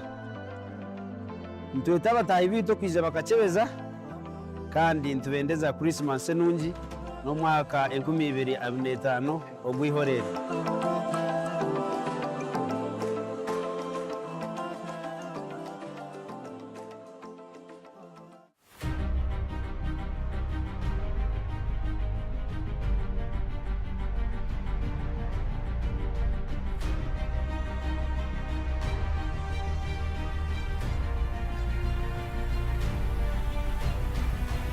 It is my pleasure to welcome all of you in your respective capacities to Toro Kingdom to participate in this intergenerational dialogue 2023. I would like to congratulate Reach a Hand Uganda and all partners that have played a role in putting up this year's intergenerational dialogue.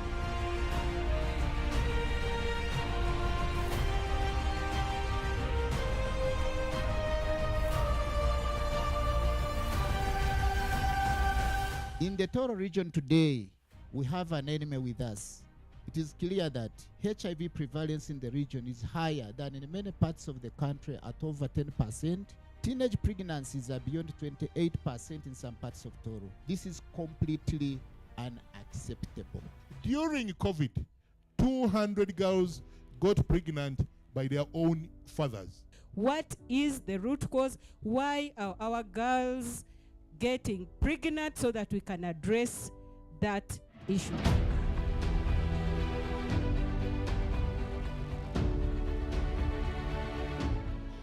You are focusing about students that they are getting pregnant, but I want to strongly tell you that people who are in big positions are the people who are making young people pregnant.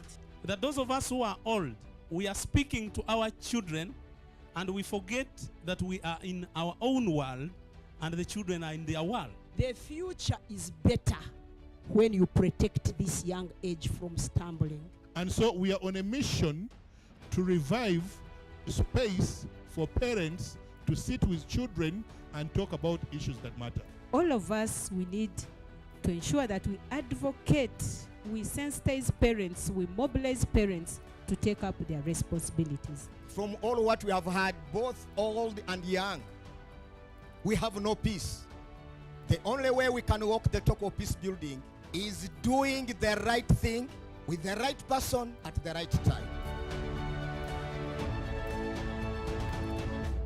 We have always had such dialogues, but we still have numbers increasing. This is the time whereby we should learn what has caused the highest number of stuntedness in Fort Potro, the highest number of HIV infection in Fort Potro, and now relearn better things. We as students, we would wish there to be safety measures of overcoming every challenge that hinders us from achieving our goals. The government should reduce the taxes levied on companies that produce menstrual materials used by ladies during their menstruation, so that they become affordable to people. Politicians, mutuyambe, let there be laws to censure bad messages on radio, on TV, on the phones. We are now in a democratic dispensation. We must change, even cultures must change.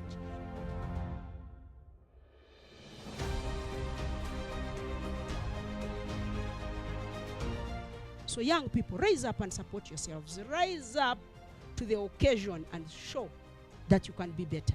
As a kingdom, we are committed to supporting all efforts to improve our younger people's lives. And our efforts have to be multi-sectoral, built on the trends of emerging technologies, and empower younger people to acquire hands-on skills and facilitate business incubation processes that enable them to put their skills to use.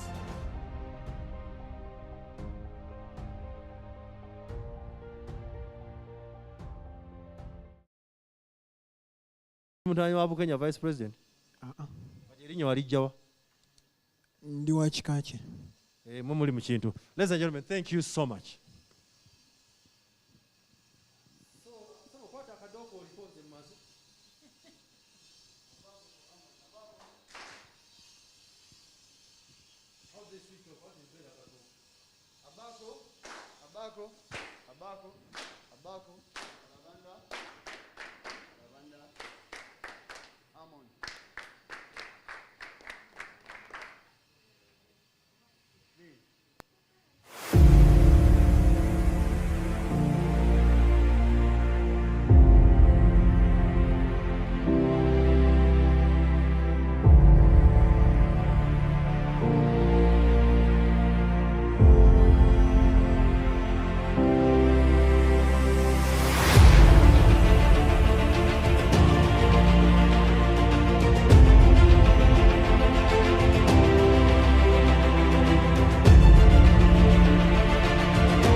Hello everyone, my name is Sheila Kasabiti. I work with Richard Hand Uganda.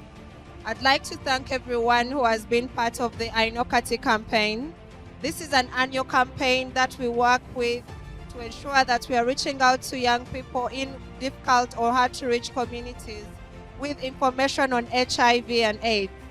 This year in Uganda, Western region has a virus rate for HIV, and we're trying to find ways, collective ways of working together with different communities and different parties to ensure that we are addressing some of these issues from the grassroots.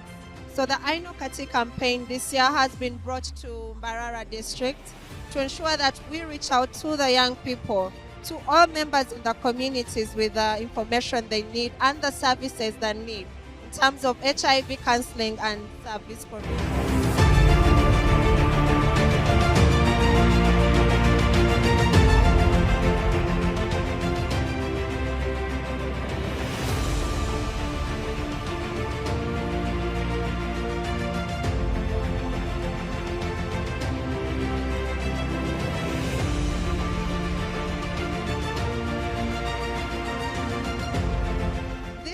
We have as well integrated HIV counseling with other services like family planning, services like cervical cancer, because we know that one of the other contributing factors to the HIV prevalence rate we have is issues of GBV. And through the different interactions, we have realized that in order for the HIV rate to go down, we have to accept key issues of family planning uptake amongst people. We need to have partners coming together to discuss the issues that are concerning their families. We need to come together to discuss the issues, the societal issues that are leading to the high GBV cases in the community.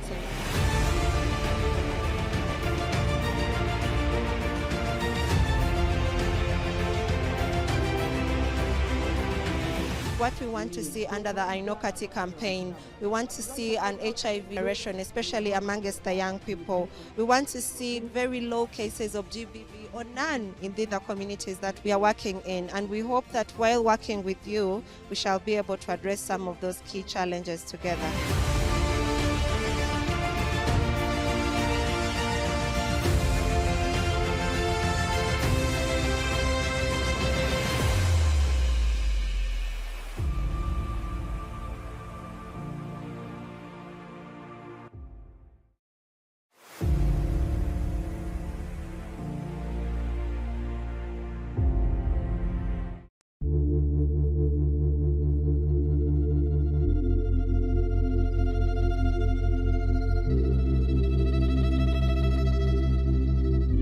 Welcome to the 5th annual intergenerational dialogue organized by Reach a Hand Uganda, and we're here because of an interesting and much needed topic today, and that is teenage pregnancy.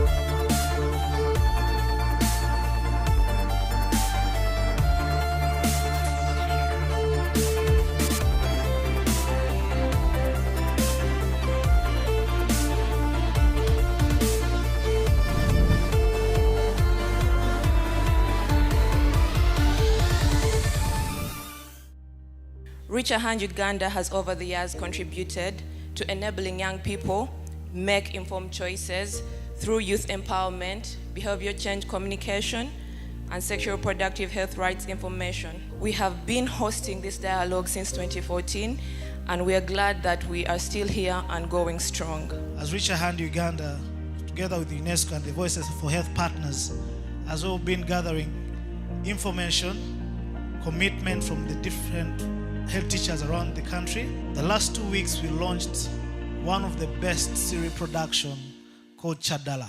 And it's a TV show that as well is communicating to different policymakers, young people, talking about lifestyle, and as well showcasing the importance if the school health policy is in place.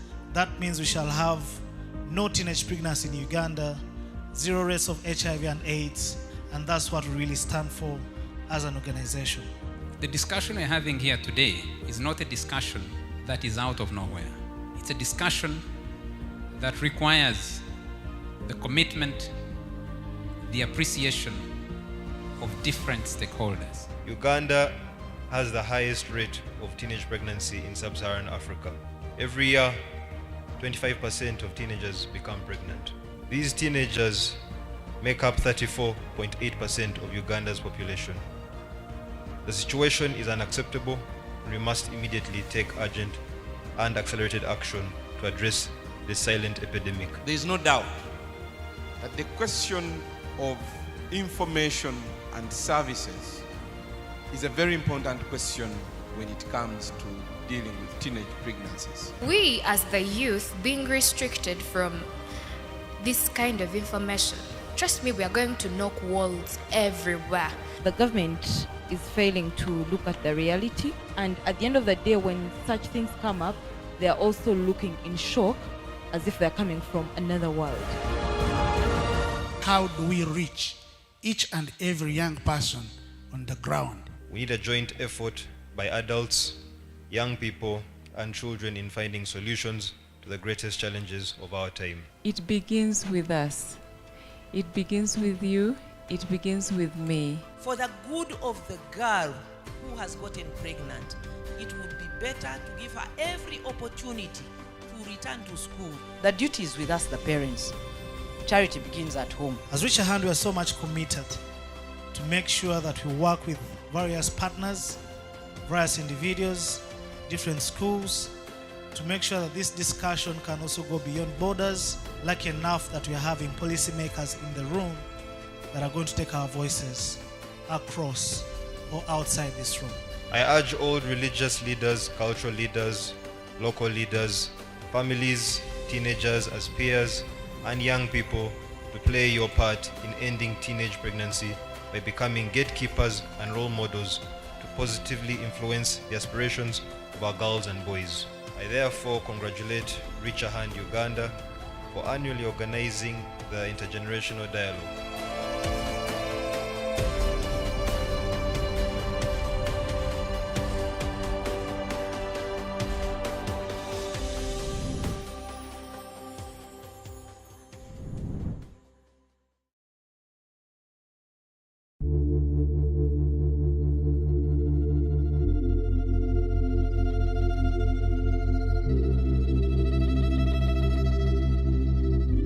Welcome to the 5th annual intergenerational dialogue organized by Richer Hand Uganda, and we're here because of an interesting and much needed topic today, and that is teenage pregnancy.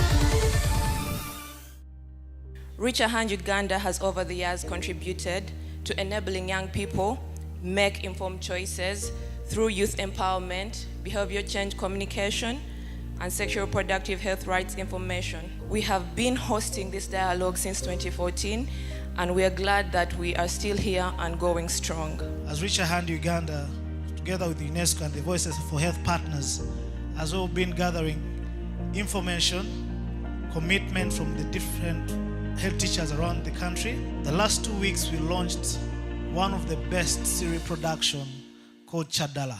And it's a TV show that as well is communicating to different policymakers, young people, talking about lifestyle, and as well showcasing the importance if the school health policy is in place.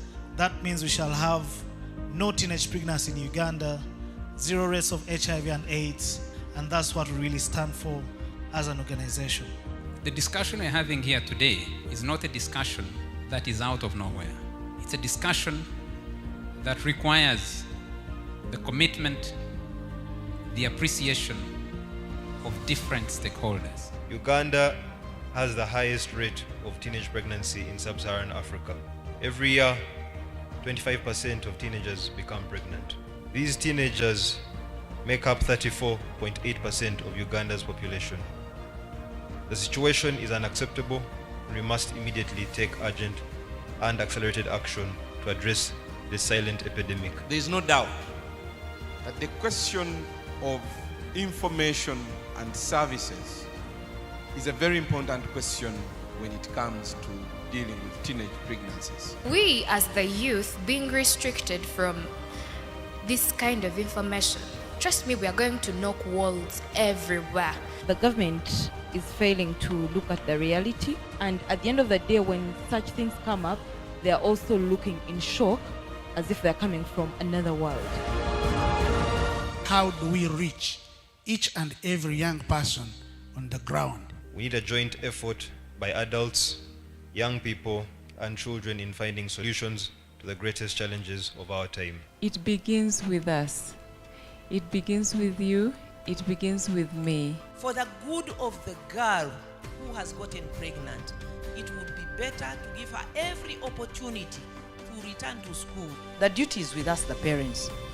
Charity begins at home. As Richer Hand, we are so much committed to make sure that we work with various partners, various individuals, different schools, to make sure that this discussion can also go beyond borders. Lucky enough that we are having policymakers in the room that are going to take our voices across or outside this room. I urge all religious leaders, cultural leaders, local leaders, families, teenagers as peers, and young people to play your part in ending teenage pregnancy by becoming gatekeepers and role models to positively influence the aspirations of our girls and boys. I therefore congratulate Richer Hand Uganda for annually organizing the intergenerational dialogue.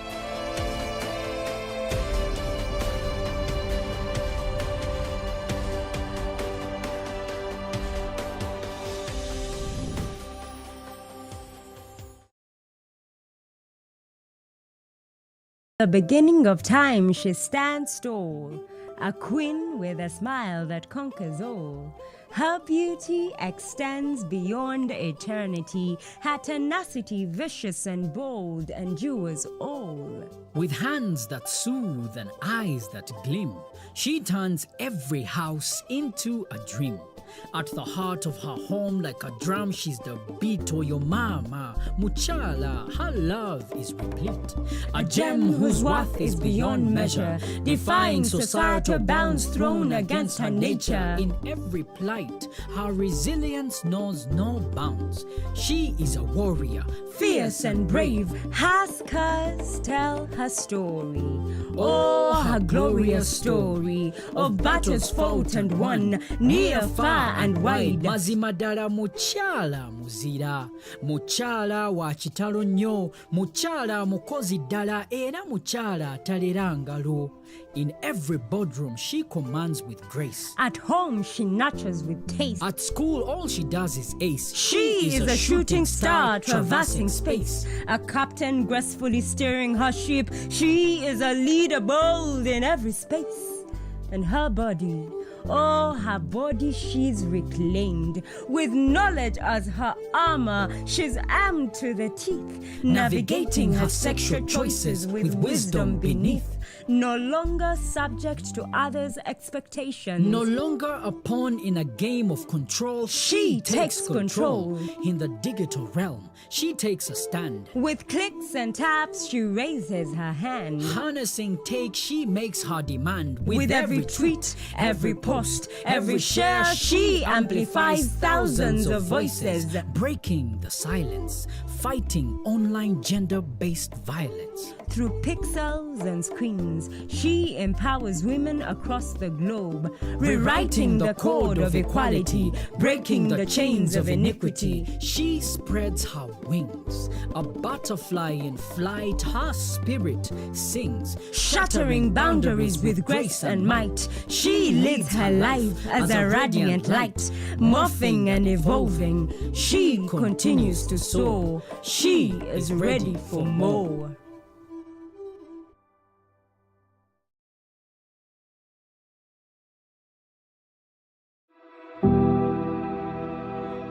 Amazina nibanyeta Asimwe Justine VHT w'omwanya ogu twashemererwa aba Rich Hand kwija hampa omwanya gwitu twakoraho mobilization nka VHT w'omwanya ogu abantu bona butwane tuhika turi kuba mobilizinga bije bekyebeza akakoko ka siriimu kukyebeza kansa y'omunwa gwa nyenenda kukyebeza bona bashemererwa munonga bija gye bona bakyebeza kandi basiima obuheereza bwanyu mazima tubashaba ngu mugume mwije omu myanya y'itegi mpaha kuba abantu boona batwire batakufuna obuheereza nk'obu mwatureetera omu mwanya ogu twani tubashaba mutureetereyo service z'okukyebera surgical prostate cancer ey'abashaija abokuba nabo biine oburimi bwingi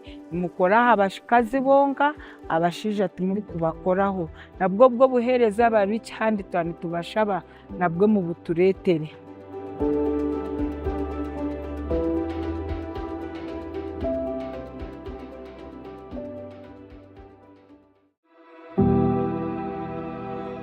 Amazina nibanyeta amazina ganje bayita Christmas Mugabirwa nkaba kumanyaho nko mu kizungu bayita Kikwendi ninyebaza kitongore kibakweta Rich Hand turetera obuheereza burungi omu kizungu omu kandi twakyebaza munonga okukuma okureba amagara gito gari misima munonga okwija ukatuheereza obuheereza.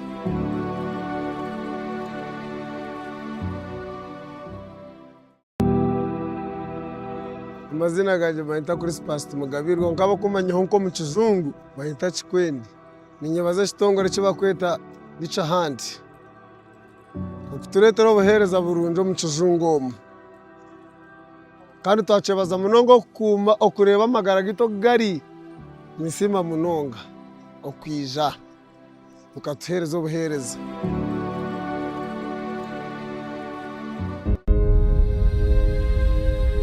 As filmmakers in this room, when we unite, work together, we have the power to conquer every challenge in our spaces. Let's join forces, share the stories, and showcase the riches and diversity of our Ugandan heritage. Today, we gather to celebrate our achievements. Let us be inspired to reach even greater heights, tell our stories boldly, and we create magic together.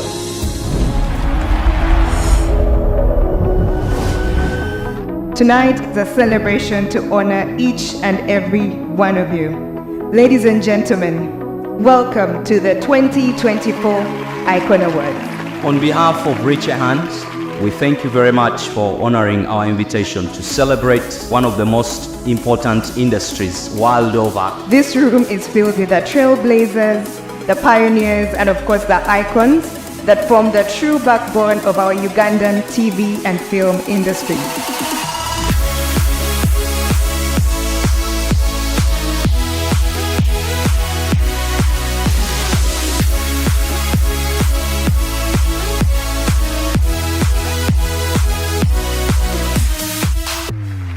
Big congratulations to all the winners. Let's show some love. Give them a big round of applause, ladies and gentlemen. Since 2015, my team and I have been challenging the possibilities that can be achieved by an animation studio operating in Uganda. This is what film should be all about. We need to celebrate Ugandan talent to make sure that we support them in whatever they are doing, support them in their creativity, and then celebrate them for those that have tirelessly ensured and put in the time and the effort and the work. So for us as government, what we are now looking at is issues of incentives for investment in the industry. Let's give it up for all the amazing artists who, even at the start, strive to do what's right and not what's easy. I've worked on many films but have never been recognized for something like this. So it's appreciative to see that the work that we do gets actually recognized. Icon Awards, thank you so much for celebrating the local storytellers. What's up, Uganda? We actually should be proud of our own awards. We are inspired by the spirit of Icon Awards for their role in educating as well as connecting young creatives in the wider African collaboration.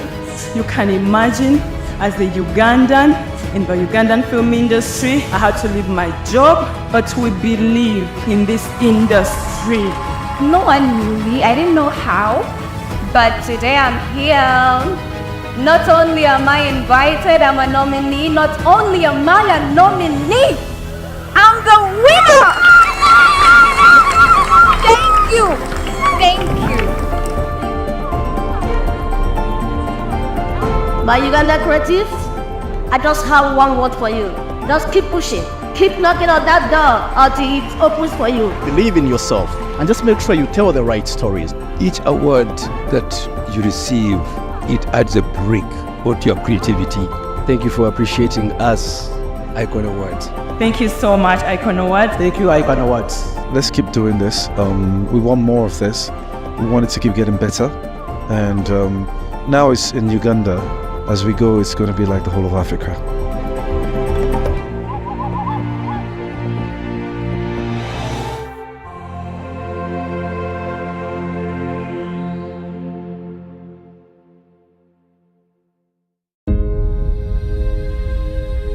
As filmmakers in this room, when we unite, work together, we have the power to conquer every challenge in our spaces.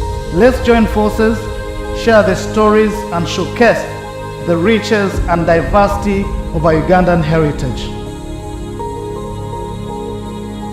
Today, we gather to celebrate our achievements. Let us be inspired to reach even greater heights, tell our stories boldly, and we create magic together.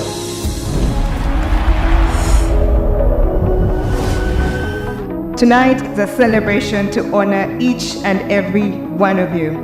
Ladies and gentlemen, welcome to the 2024 Icon Awards. On behalf of Richer Hands, we thank you very much for honoring our invitation to celebrate one of the most important industries world over. This room is filled with the trailblazers, the pioneers, and of course the icons that form the true backbone of our Ugandan TV and film industry.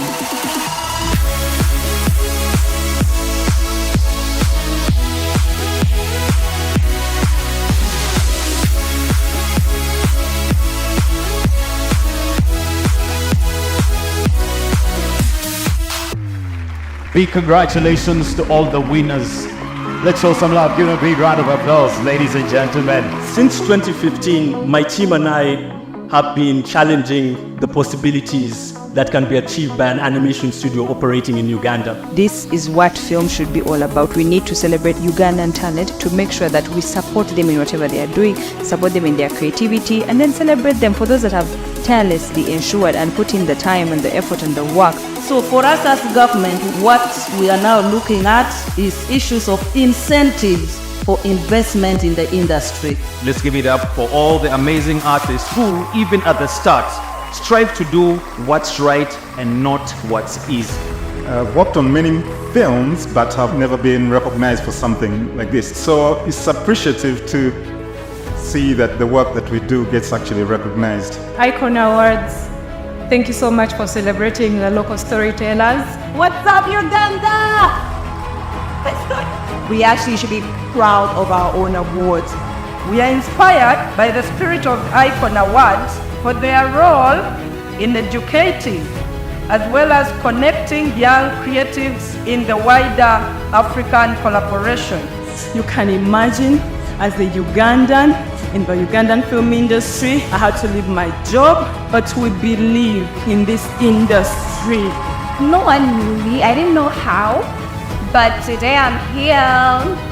Not only am I invited, I'm a nominee. Not only am I a nominee, I'm the winner!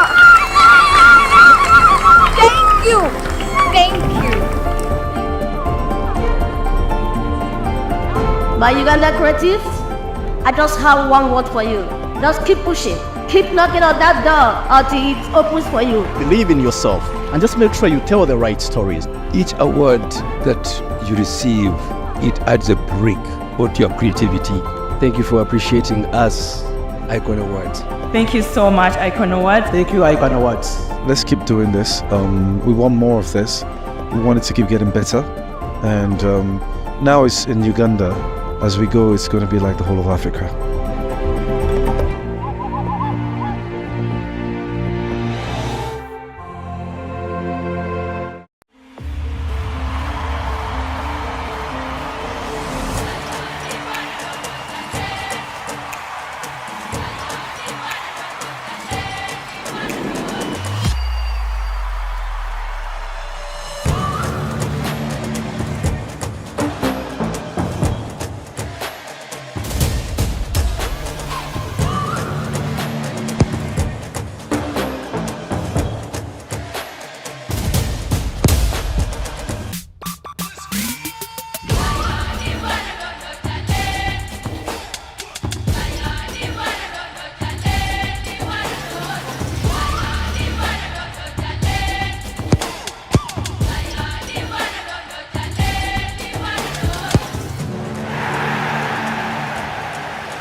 Warm welcome to everyone.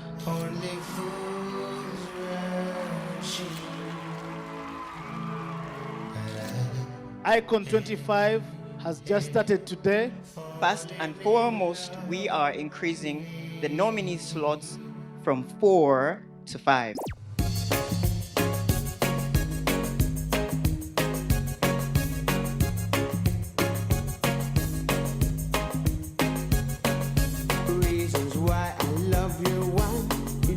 What are you doing here, basically? So I came here for the launch of Icon Awards 2025. What do you hope to see out of all of this? Like a game changer? I just want to see honesty.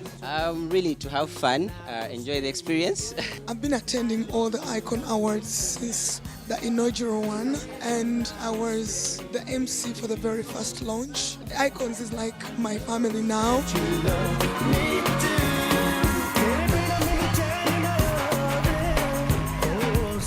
Icon Awards is affiliated with an organization I've worked with in film, Reach a Hand Uganda. So under that premise, I have been involved in the existence of Icon Awards since the first edition, and I'm super excited to be here for the third edition. I'm an actress. I'm into movies, and this is the best thing that has ever happened to us, awards and giving us this opportunity to be here to celebrate ourselves. We've been supporting Icon this is the third edition, and we are still on board. Our main reason for coming with you all the way for the 3 editions is because we believe in Uganda, we believe in talent. We're in the business of transforming, training the next generation of audio engineers, but also developing of products, and that's why XP Africa is here today. Icon 25 has just started today.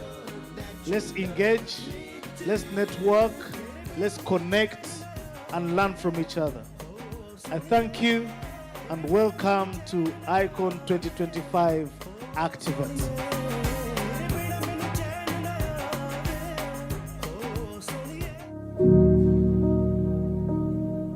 I think when I first realized that my dad was an actor was when he was in Team Line. You could not tell me Arnold Schwarzenegger when there was Michael on stage. I first got to see Michael on television preparing for the film Mississippi Masala. I'm a filmmaker from South Central Los Angeles, and I was blessed to come to Uganda to make a short film called Boy No Fear. And that film would not have been possible without the love, the sacrifice, the help of Michael Waweyo Sr. I acted with him as a young girl who was being forced to get married to an older man. I met Michael for the first time the year that The Last King of Scotland was being shot. And I think he was one of the people that were doing location scouting for Last King of Scotland. As a kid, I saw him, I watched him keenly. I met Uncle in 2015 when I was still a student doing a UFF exhibition. You cannot talk about film in Uganda without talking about Michael Owi, Senior.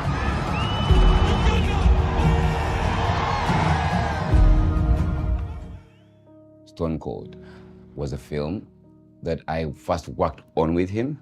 I was just on set, seeing how it's done. I acted with him, theater, Hands of My People. We worked on a project together. It was called Center 4. Center 4 was a 13-episode health drama. We worked on 2 other projects together. Sometimes in April, that was filmed in Rwanda. He's multi-talented. I don't know anyone else who's like him. My dad has always been a 360. He's not just an actor. He's self-taught to a level of near excellence, given the right setting and production. So for me, watching him has greatly impacted how I work in film today. He has got skills with makeup, with wardrobe, with props. I am even one of the scenes we had to do, I think, special effects on one of the actors. And he's the same guy who was putting a wound. He's been there through theater, television, film. His name speaks volume. Google him. He's one of the greatest we have. I just want to say thank you to Michael, and I'm glad that you're being honored. I could not think of anybody else as deserving as he is. We're blessed as an industry. This is one way that Uganda is giving back to you. Congratulations. Congrats, Uncle. We love you. I call you the Denzel of Uganda. I hope you get your flowers, and I know this is just the beginning. I cannot think of anybody who deserves this award as well as you do. Congratulations. You left no stone unturned, and you still pursue to do that. We love you. We honor you. Congratulations.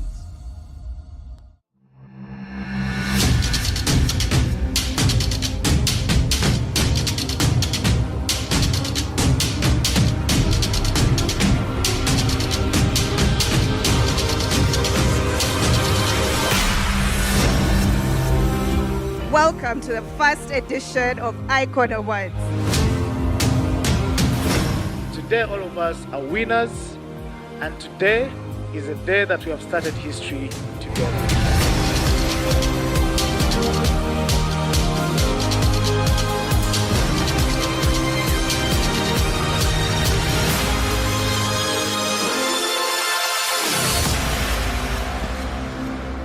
Tonight, we stand here to honor the most outstanding screenplays that stood out from the rest of this year. So the best screenplay goes to My Husband's Wife, written by Mariam Dajir. I've written a lot. I've never been appreciated. Thank you, Icon Awards.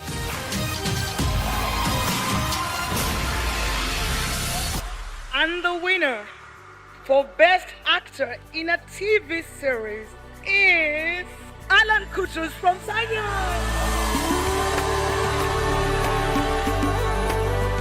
I want to first of all thank Matthew. Thank you for taking a chance on me. I didn't know what I was doing before, but I think now I know where I'm supposed to be. The person who's going to receive the award today is the person who found me, trained me, and nurtured me. This person has mentored so many stars in the country, and he's still doing so. Mr. J.W. Katende is gifted.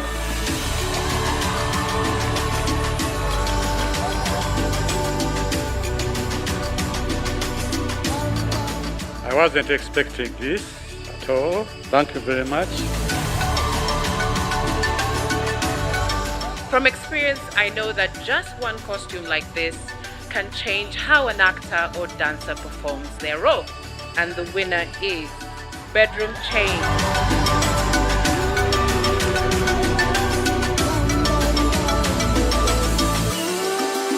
Thank you so much, Icon Awards, for recognizing talent and appreciating our hard work.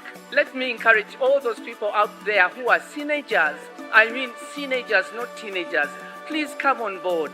I'm really honored to be here tonight, and I carry one greetings from Nigeria. I just want to thank Icon Awards for organizing this beautiful ceremony. Thank you so much, Icon Awards. Thank you so much. Thank you. We have this.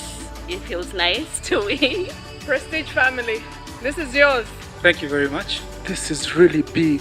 Thank you so much, and thank you, Irene. I dedicate this award to my loving mother. Prestige is ending. If we didn't get it this year, we would never have gotten a chance to get it. Omukisa tusobole okubeerawo next year nga tu appreciating awards zino nga si byakwetwala ffekka mu maaso but all of us together. To the parents, always let your children fly.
Who are we?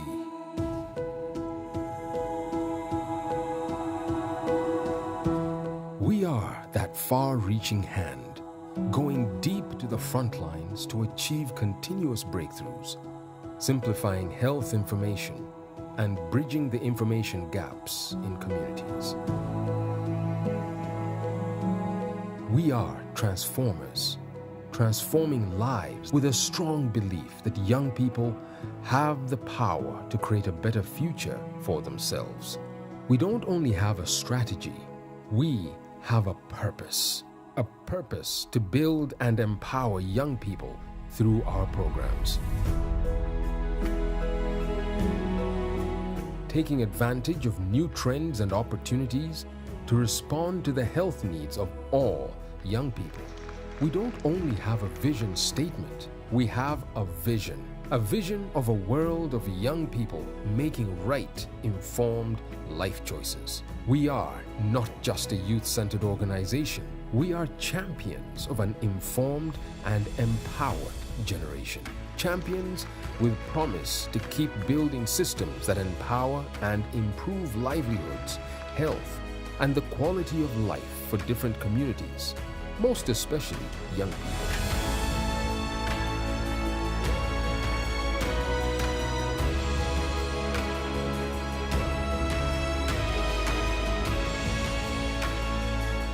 This is who we are. We are young people for young people.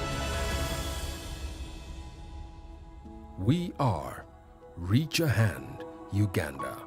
We are 10 and bold.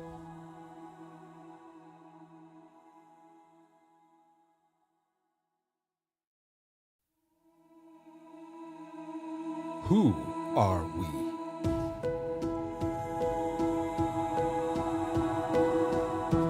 We are that far-reaching hand, going deep to the front lines to achieve continuous breakthroughs, simplifying health information and bridging the information gaps in communities. We are transformers, transforming lives with a strong belief that young people have the power to create a better future for themselves. We don't only have a strategy, we have a purpose to build and empower young people through our programs. Taking advantage of new trends and opportunities to respond to the health needs of all young people. We don't only have a vision statement, we have a vision of a world of young people making right, informed life choices. We are not just a youth-centered organization, we are champions of an informed and empowered generation. Champions with promise to keep building systems that empower and improve livelihoods, health, and the quality of life for different communities, most especially young people.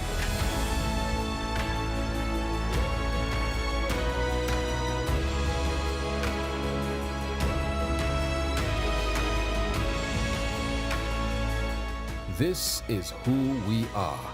We are young people for young people.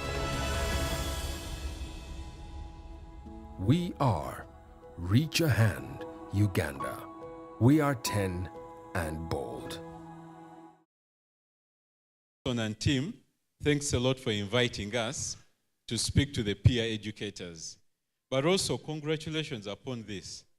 This is quite different from, it's a serious upgrade from the other side to here in terms of the structure, the quality of the building, the parking, the loose, everything is a serious upgrade.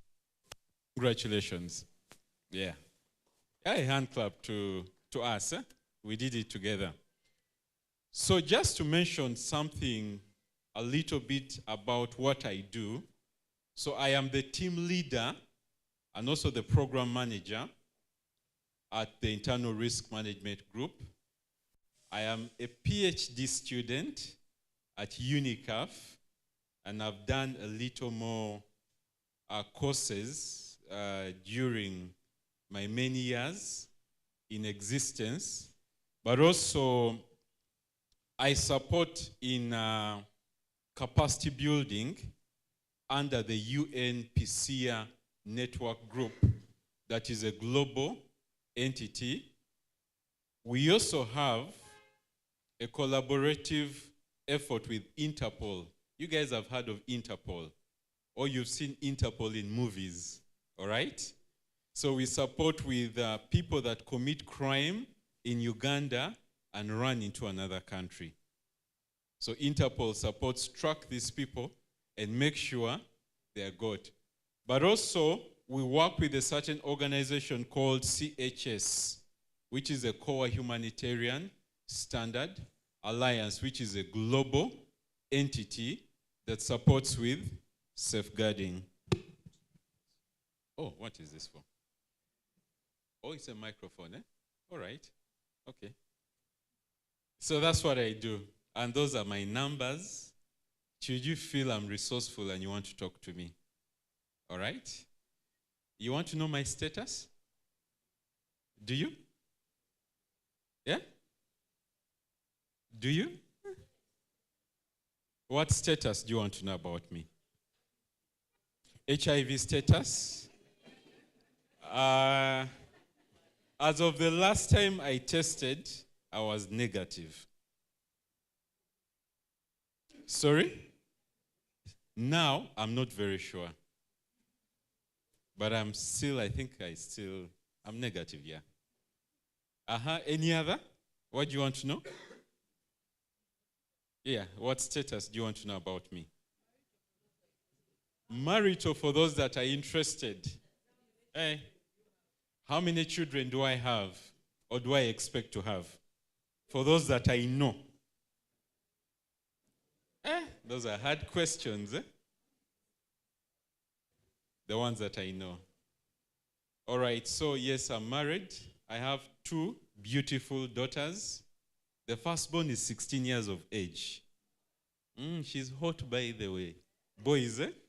If you're interested in a serious girl, come to me. Potential father-in-law. All right? Yeah, so that's in brief. I have come with a colleague who's right there, and I'm going to ask her to introduce herself as I quickly go into her profile. You want to tell us about your age as well, huh?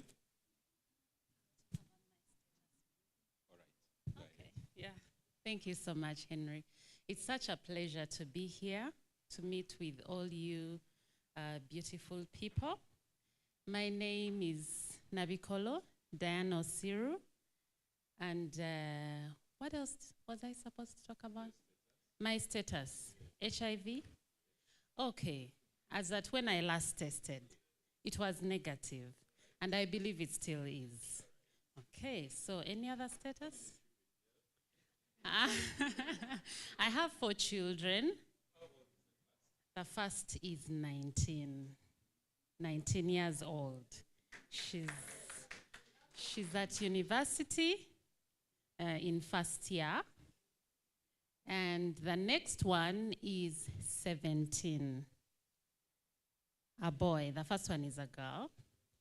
17, a boy. The next one is 12, also a boy. And the last one is 10. 40? Okay. How many years? 41. So we are still the oldest. Yeah? So both of us are making 44 years this year. Yeah. 44 years here. Isn't God awesome? Yeah. Great. So, any questions for us? Some of you are shocked. Oh, by the way, just to mention that Diane is a PhD student at the University of Nairobi.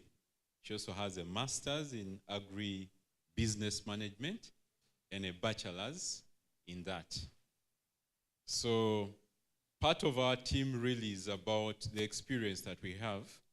And we are going to share with you guys a deep experience on what we understand of who you guys do and what we've done before.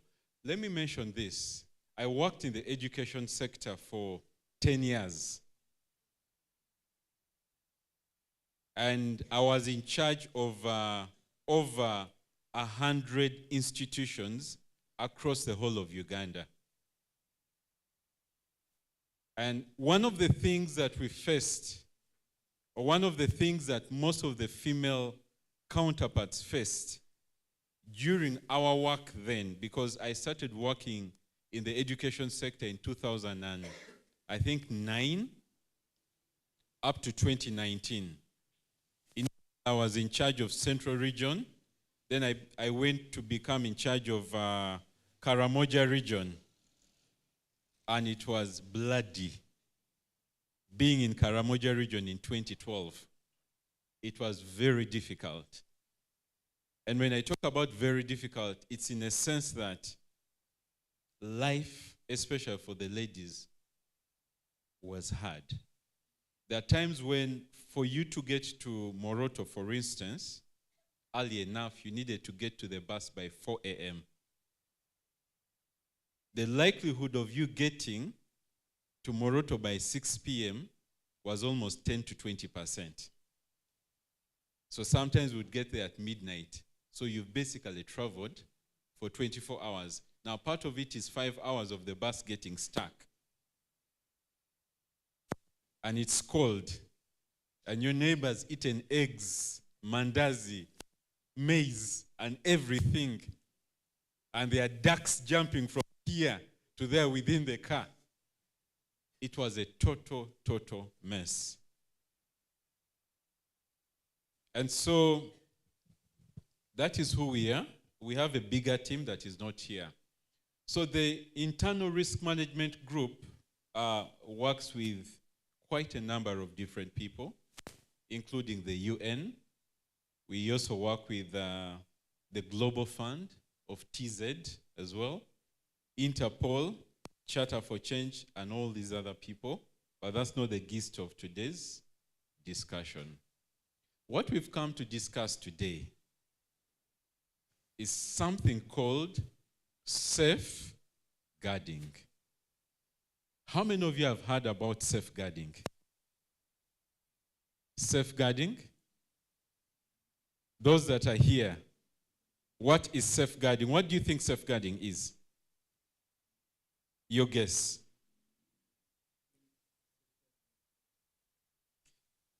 protecting. So I'll pick the word protecting. Madam, what do you think safeguarding is?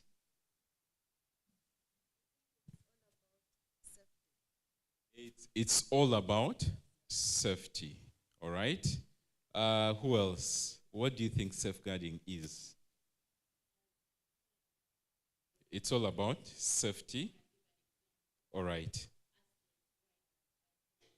Oh, you ride the motorcycle? The big one, the small one? Yeah, the scooter.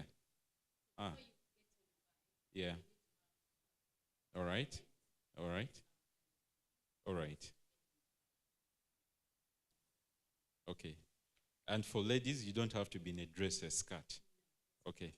Oh, so you have to have pants. Oh, so you came with it? Ah. Shall I have a ride? So how does a guy sit with you on a motorcycle? Does he hold your waist, hold your back, hold behind? They don't hold anything. But they are not safe if they can't hold on to anything. Okay, for now. So I'll be an exception. All right. Okay. What do you think safeguarding is, Bashir?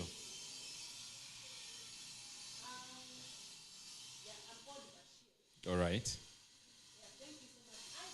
Mm-hmm. Protection.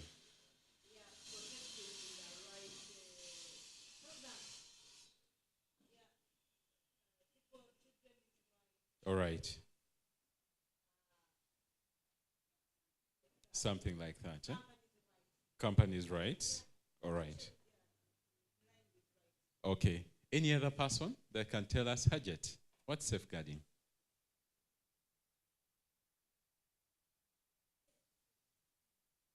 Protection from harm. Now,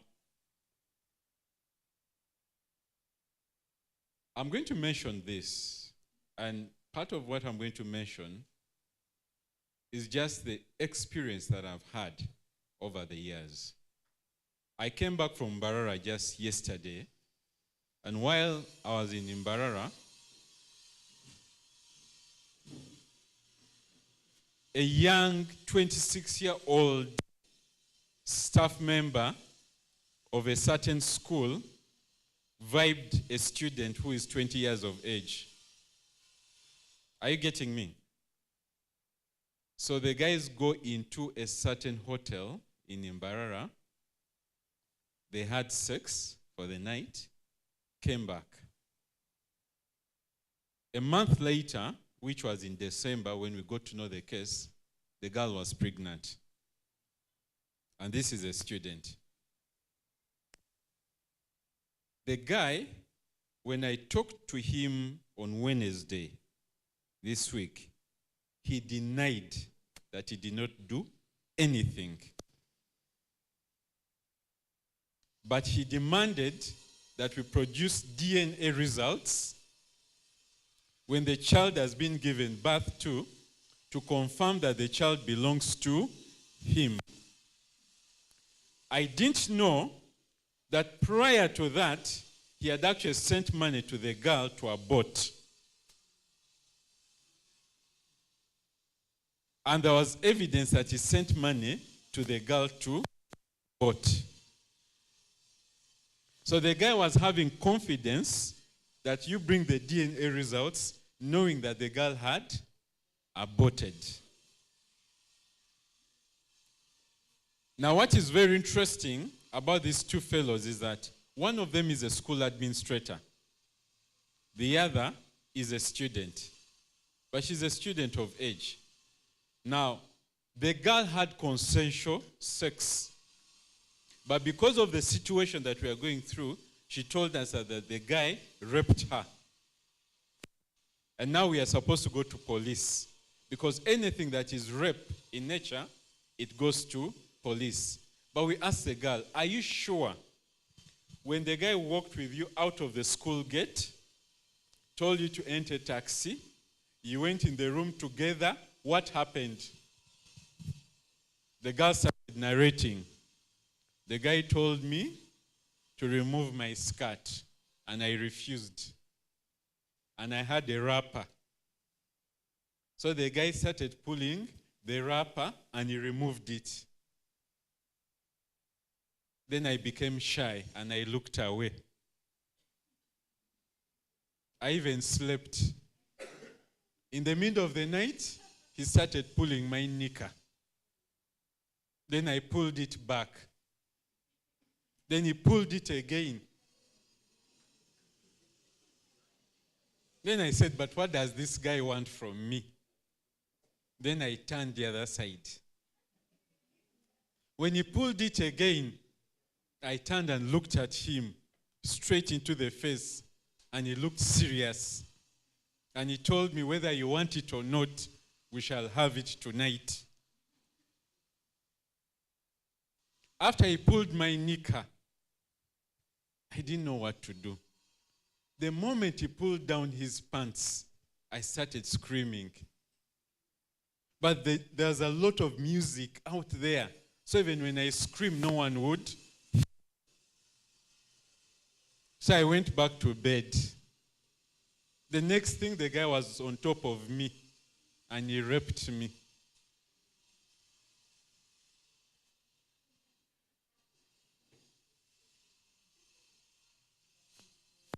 Guys, don't look at me like that. But that's exactly what happened. So we got to know later on that the next morning, they went on a shopping spree. Can a victim act like that or behave like that after you've been raped? Maybe no, maybe yes. Sorry? Sorry? It's possible. All right? It is impossible. But what are your thoughts about what I've just shared? It's a real life experience, by the way. It's a real life, sorry? That? Of what? Oh, so that she cannot report, eh? But the girl finally reported. Because when the school did a pregnancy test, it was confirmed that she was pregnant. And when they asked her who did it, she did not hesitate but say, it was the school administrator who did this to me. But what would concern you about such a situation as a peer educator?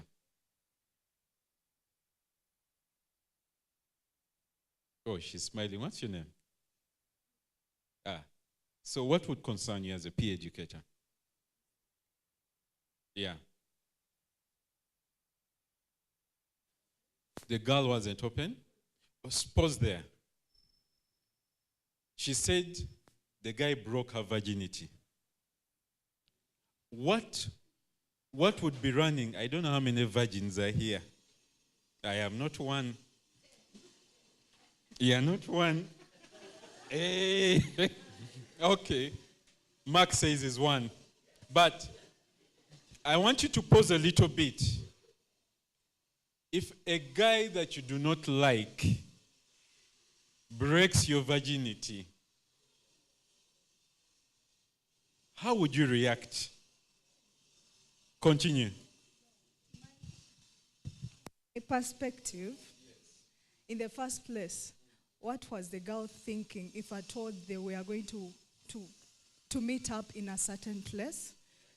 So what came into the girl's mind? Because no one tells you to go to meet up in a place, you're going to sleep there, and you expect to receive gifts from any certain person. First of all, I think the girl didn't have the safeguard rules and regulations. So I think the girl was willing, but she was scared that she got pregnant through the process, and she was like, they raped me. To me, it doesn't sound like rape.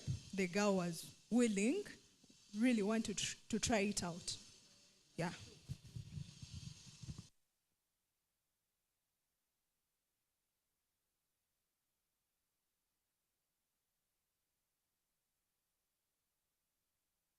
I need help here. Okay. Ladies who are here, can I ask a question? And there are good guys that can invite you to a hotel room to just give you a gift and a hug? Uh-huh. Uh-huh. Are you one of them? Uh-huh. Okay. Yes. They are not there. Okay, Sophie is saying such guys do not exist.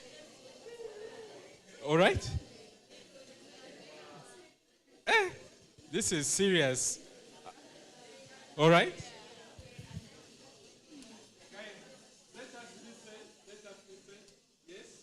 They are there if at all it's your dad or your brother.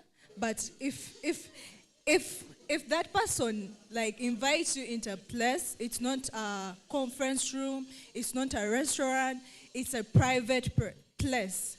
Expect you're going to be asked for something in return. All right, all right. We have two hands, but I want to say something very serious here. All right? In my space of work, let me repeat this. In my space of work, one of the gravest cases we are managing now is rape cases by fathers.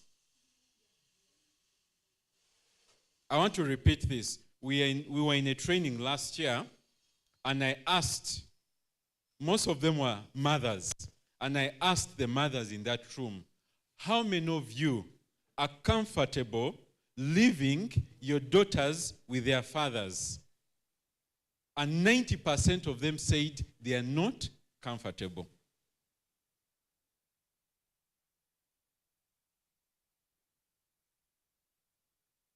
I'm coming to you. It's weird. It's weird. But I'm telling you that we have statistics of fathers sleeping with their daughters. And I can openly say this to you guys. I worked in an organization where the CEO was sleeping with his daughter. And he started sleeping with the daughter at the age of 5 years. At the age of 5 years. Now, what happened was, and it's a bit funny, 30 years down the road, the lady felt to somehow her negative perception about guys was this.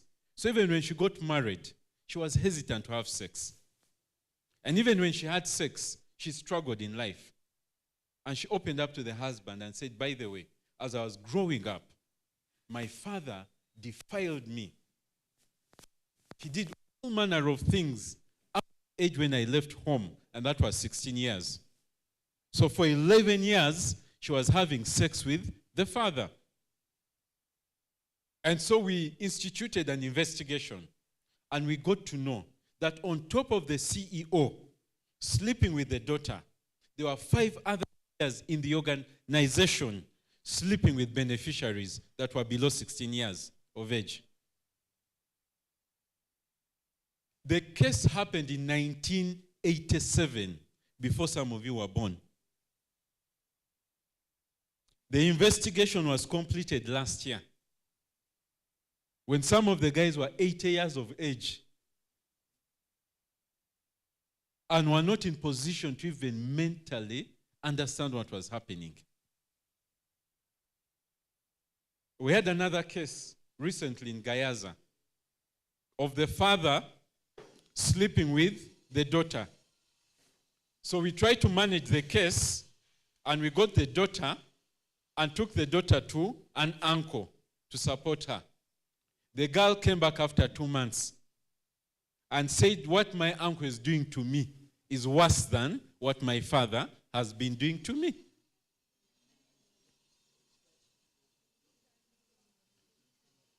And we had decided to take the case to police, and the girl said, guys, you know what? I have no one else in my life that can support me apart from my father. And she said, all I want is my father to stop sleeping with me because he's the only one that can provide my school fees. What do you do as a peer educator when a girl tells you that you visited a school, that my brother is sleeping with me, my father is raping me? What do you do as a peer educator? But before I get to that, there were hands up. So I was like, if the guy is inviting you for the first time, then there they do exist. If it's for the second time, you don't survive. Shadia, that is... Hey. So the first time, yes, the second time, you will not survive. Eh? Guys, do we think of ladies like that?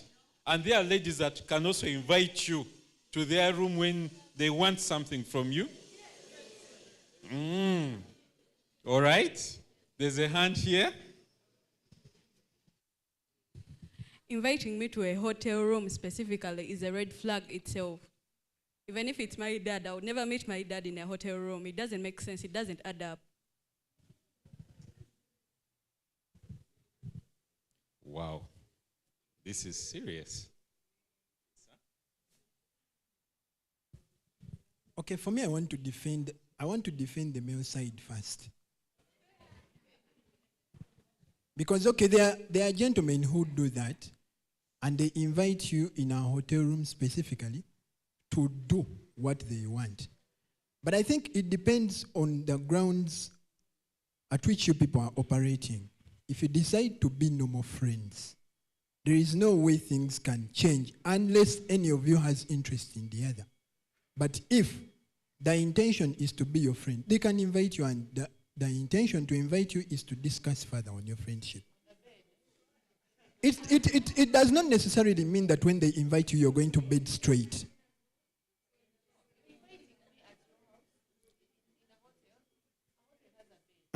It does not mean necessarily that when I call you, I want you specifically on the bed. Get me right.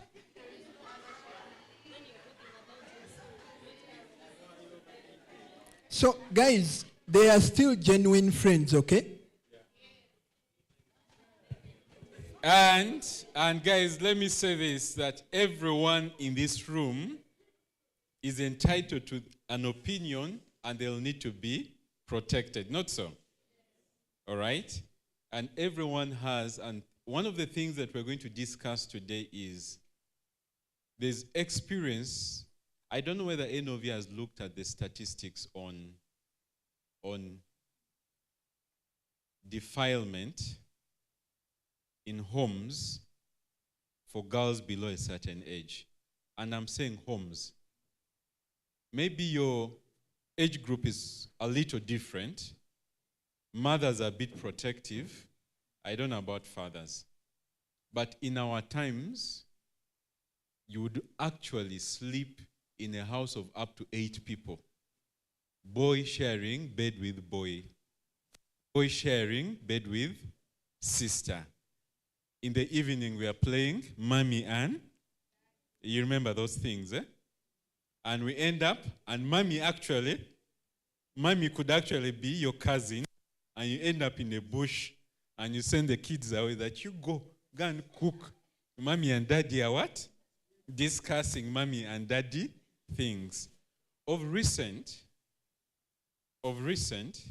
it is extremely difficult to even allow a brother and a sister to sleep in the same bed. Not so.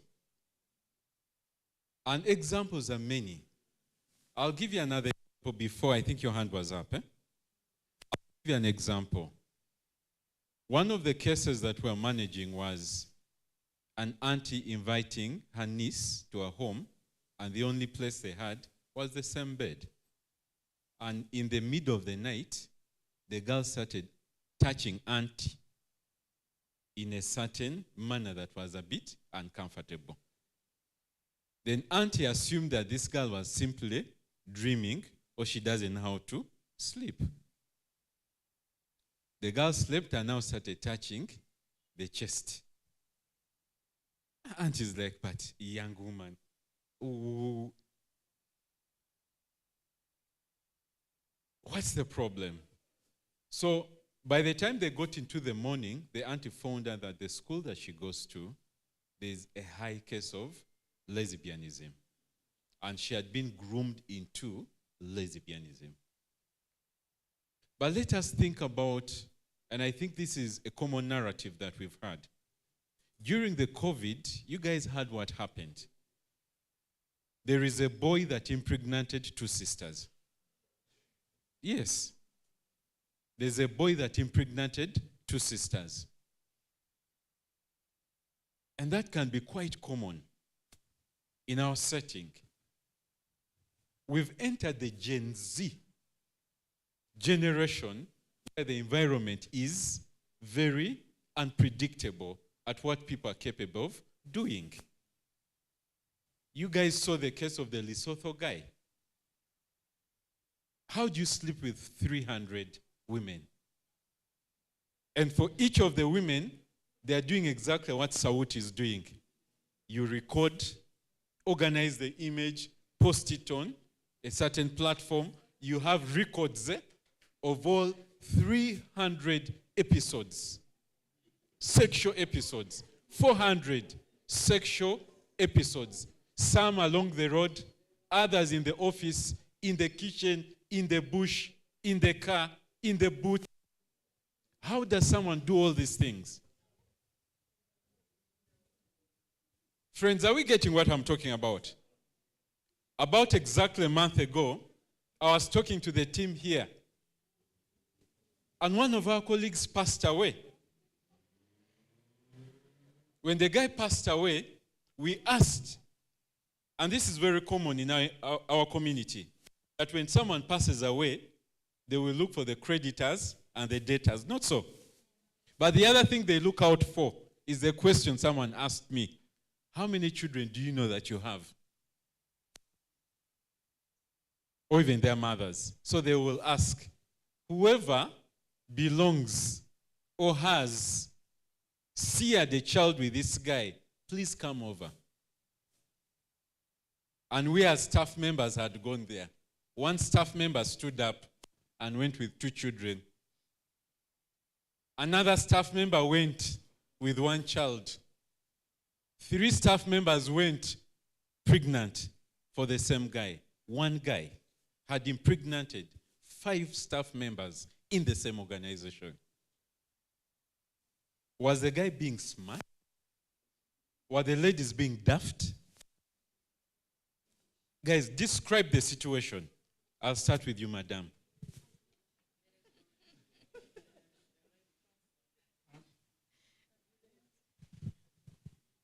I've asked the question, was the guy smart and sharp, or the ladies were daft and foolish? No, no. So you can choose one of the answers and justify why. No, I don't think any of the statements is true. All right.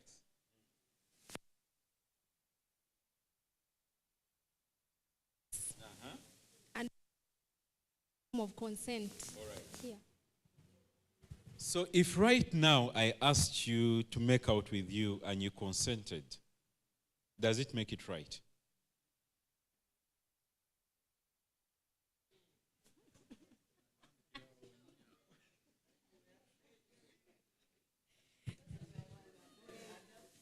Okay, by right now, what do you mean?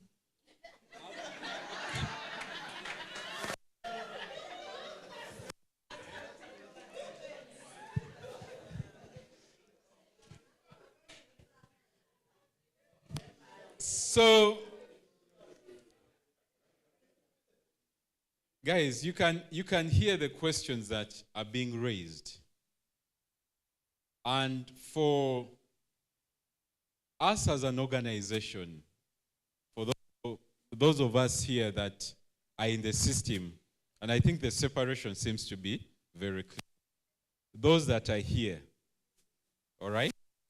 And those that are here, the distinction seems to be very clear, not so? So in a sense, we can say power belongs to this group here. Not so. We almost missed a ban.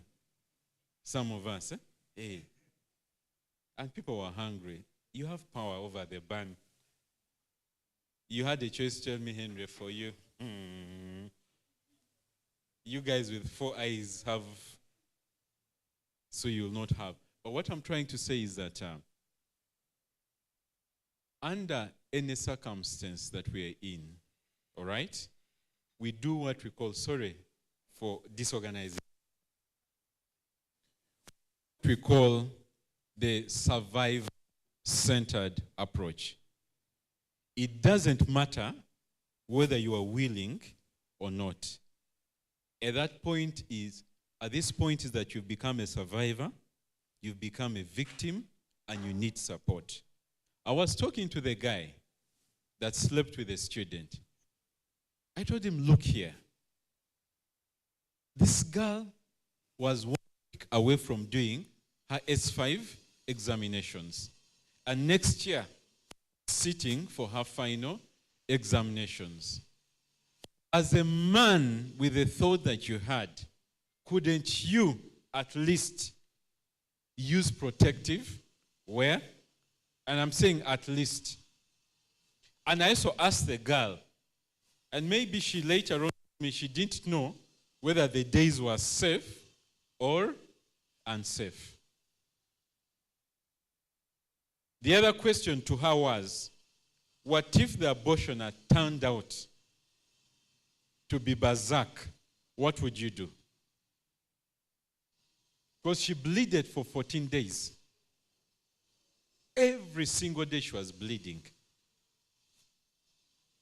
And the fellow had sent only 100,000 shillings to support the lady.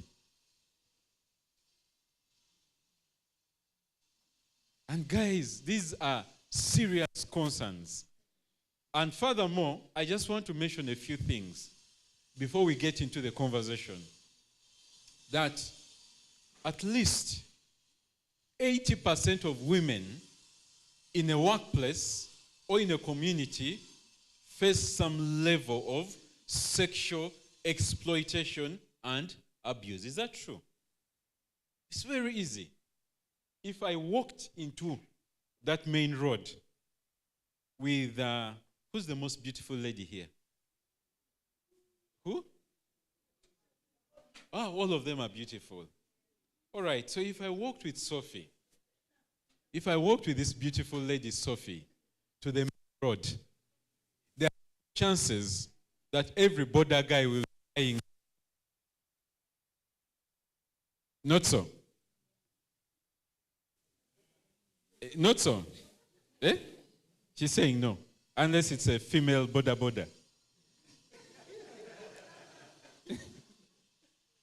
But the exposure, and this is one thing that I've learned, and ladies, you need to understand this. Men look at you as a hamburger that needs to be eaten. And that is where I agree with with her, that even if it's your father, it doesn't matter. I'll share with you another case. There's a girl that was picked by the father from one of the schools we used to visit in Western Uganda. Every 2 to 3 weeks, picks the girl, takes the girl home. Comes back. For 2 years, the girl was consistently sick.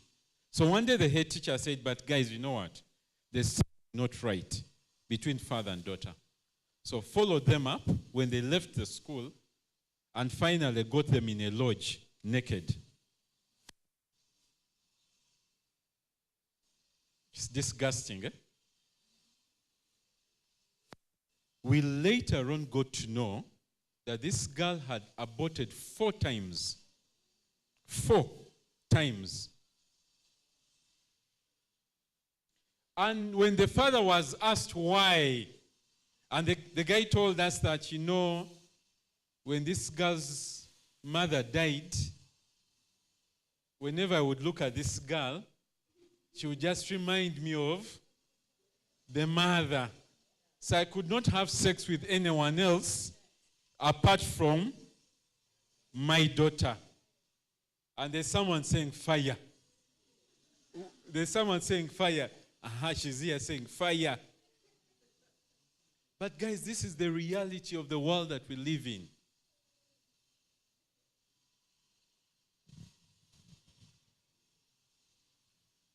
Are we together? Am I making sense, by the way? One of the interesting stories we've had was of a boy that wanted to sleep with a mother. People are now wondering, where are you getting these stories from? Come and work with me, and you'll hear things that are beyond understanding. I remember sharing with you guys of the man that was sleeping with the maid, sleeping with the daughter, and sleeping with the son. A man. Yes.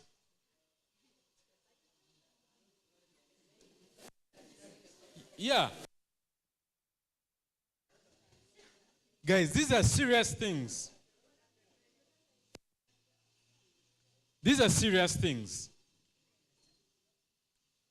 So in our nature of work, you get exposed to things that seem to be out of reality, but these things are real. And I can share with you cases and cases. One of the cases that we're dealing with in the refugee setting was a case where a guy was vibing 3 other guys. A guy, maybe I'm not, let me repeat this for you. A man vibing 3 other men. So he would come to their rooms at around 11 p.m. to discuss Man U versus Arsenal. Then he says, I feel like sleeping. Let me just take a small break. When you sleep off like this, he begins extending his hands where they shouldn't go. Now, the thing is this. I don't know whether it's easy for a guy here who's being vibed by a fellow guy to openly walk to Benson and, you know what? That guy is vibing me.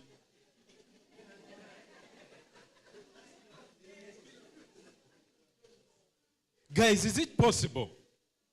It is not. It's not. And that's why when you look at these statistics here,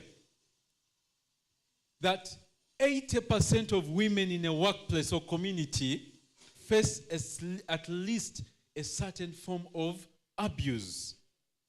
It could be physical. It could be emotional. It could be sexual. Guys, are we together? All right? However, Benson and Tim, we've realized that 60% of cases, including bullying, are supported by the organization. In other words, the organization does nothing about it. All right? But also, we found that 80% of staff are being emotionally, physically, verbally, and sexually abused in our institution. Recently, we were having a meeting with one of the 3 telecom companies in Uganda, the big 3, so you can guess. And we were shocked that having sex in the organization is, after all, Hasifa, if I have sex with you today, will anyone know that I have robbed you of anything? No.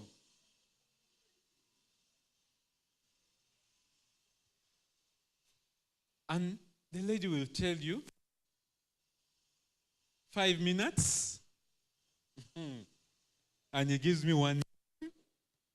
I am sorted. So what is the problem? After all, these things do not depreciate.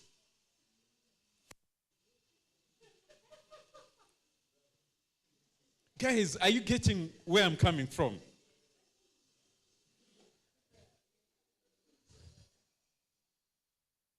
And, guys, 90% of victims or survivors are not willing to report. So many years ago when I was at campus, I think it was 2003, when I was in my second year campus, one of my friends came to me and told me, Henry, I have an issue. I don't know what to do.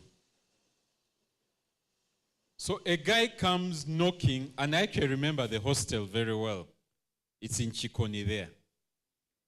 The guy knocks at her door. She was in the shower room, comes wrapped in a towel, opens for the guy. The guy closes, she runs back.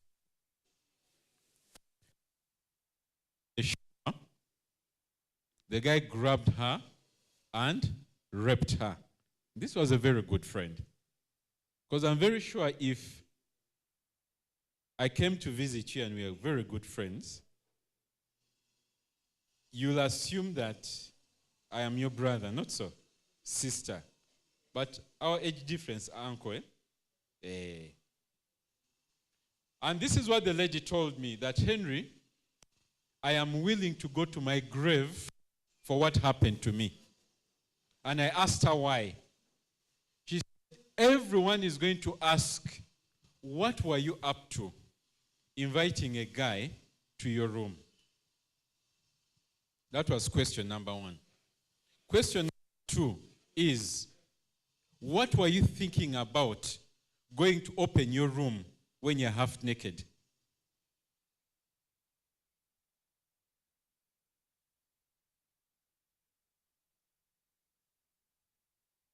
So,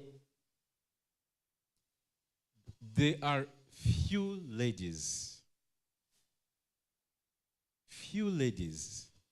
that will stand up and say, I have gone through a very difficult season in my life. And that's why you have cases where a 16-year-old girl has slept with the father, has slept with the uncle, has slept with the father. Someone is saying even the grandfather.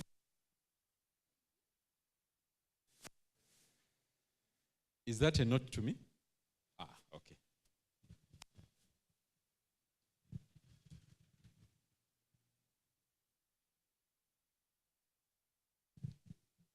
All right, I've taken note of that. The other is the historical and existing concerns related to exchange of sex for favors. So, the young peer educators here, not so? You need to survive, don't you? You need to survive, don't you? If I started giving you a 50K, 100K every week, would it be so bad? It wouldn't, eh? So what does that mean between the two of us? That tomorrow when I say come and visit me, would it be difficult for you to come? Probably not. Sorry? I am saying probably not. We live in an environment where everything is about your survival. Not so? Everything is about what do I have for tomorrow. I'm very sure you're already negotiating what happens when you become a peer educator. Not so? And so sex in exchange for a favor has become a growing concern in our workplace. You remember the story of the Bushenyi school, the RDC, and this beautiful girl? It was sex for something, all right? The other is the institutionalized safeguarding language. I have noticed something about guys here, is that you're a bit, you're a bit hyper, eh? I was telling Diane when we were coming that your blood is warmer than ours, eh? So you are hyper.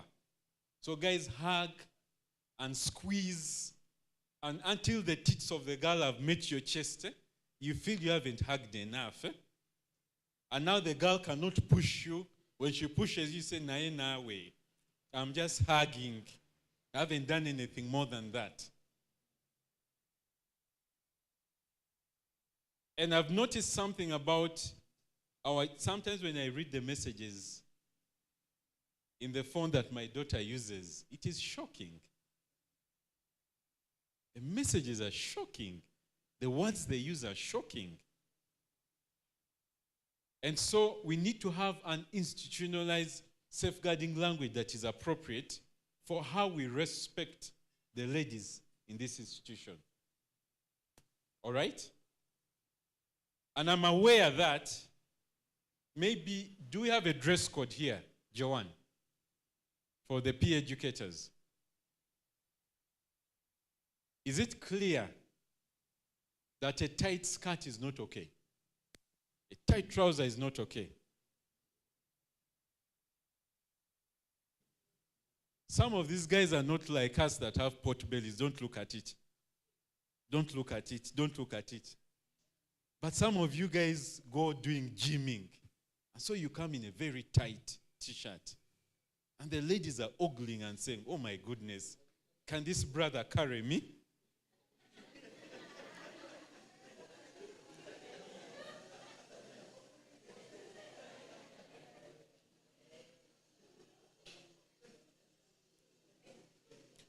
So it's important for us to think about how do we respect each other in this institution. There are days when ladies feel like just looking nice and feeling good, not so. And you want to come in your short skirt. But is it appropriate for an office setting?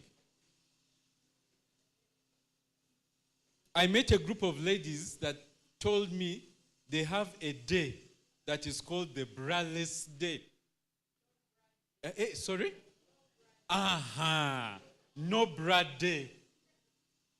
And she walks into an office and the tits are like this, pointing through the blouse.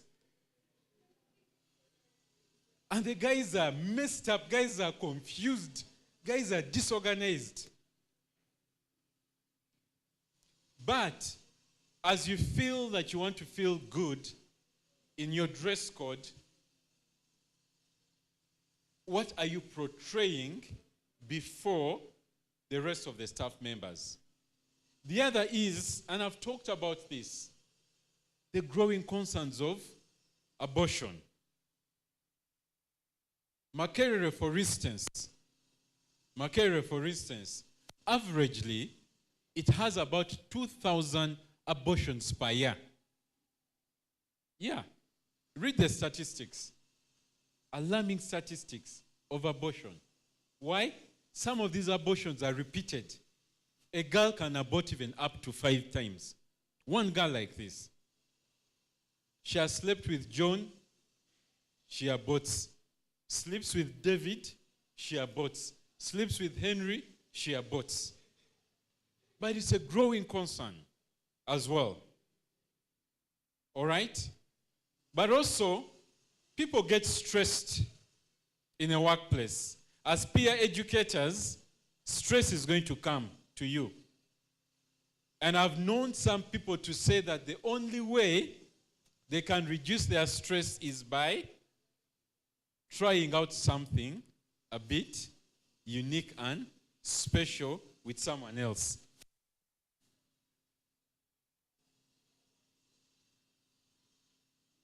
And now that becomes equally a big concern. I have talked about power and authority. The guys at the back there have power and authority. Not so, Benson. You and your team have power and authority. And I remember last time I shared A very typical story of where power can be used and misused. And there are simple ways of using or misusing power. And one of the ways is money. Sophie, you can pretend to be a hard woman, but when I start injecting money in you, you will relax. Hey. And Sophie has actually answered the right way, of course. Guys, there is power in money. Yesterday when I was returning from Mbarara, my colleague showed me a certain building that is owned by someone. And she was telling me that the list of people that this guy has slept with is beyond numbers. The question is, at what point do you say as a girl that enough is enough? Ladies, and I'm not trying to pick any guilt out of you, because there are things that have happened in the past, not so. And you don't want to remember what happened in the past. There are mistakes that you have made in the past, not so. And we all make mistakes.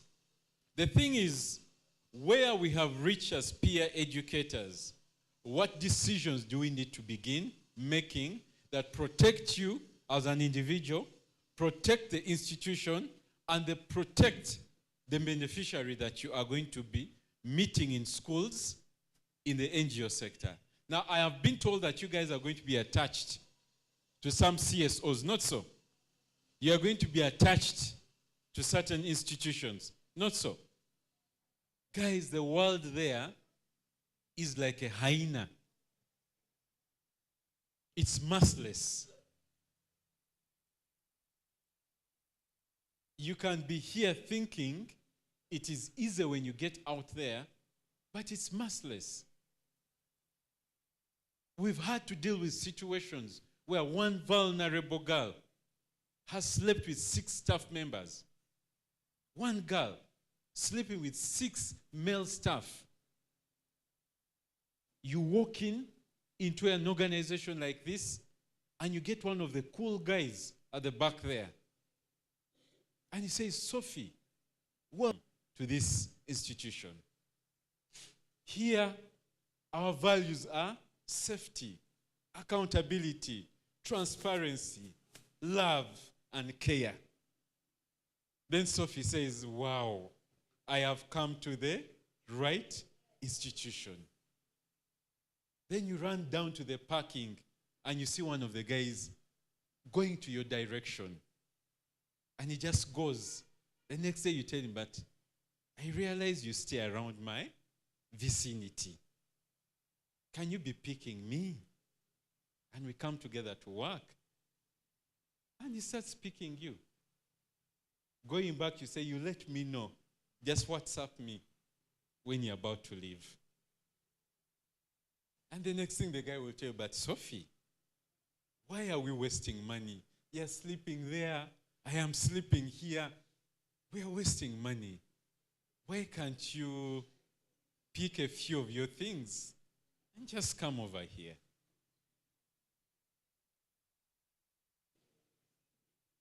By the time the 20 days of the Peer Education Academy ends and you're posted to Moroto, the guy will tell you, it's okay, you can even go with your mattress.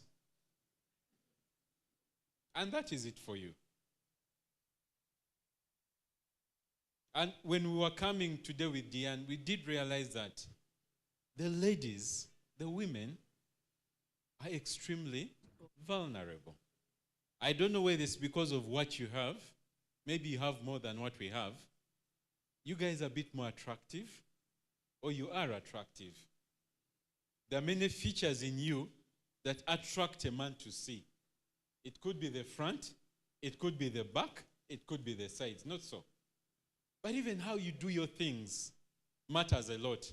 I shared with the team the other day of the other guy in an organization who, each time the cleaner was washing the plates, the guy was watching the lady. And she would turn.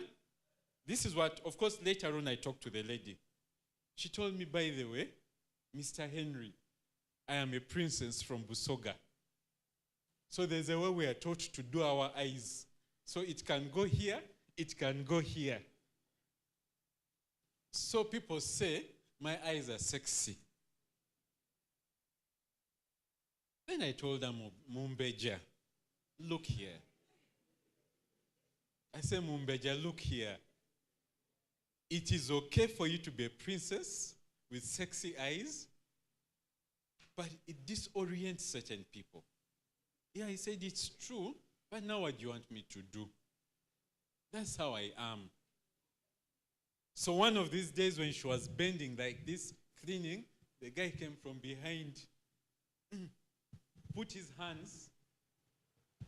his hands in between the arms and squeezed the boobs.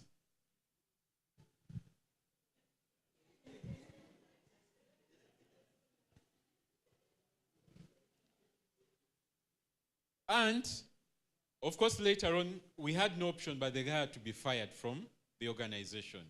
His excuse was, I did everything to control myself, but this girl here was over-tempting me.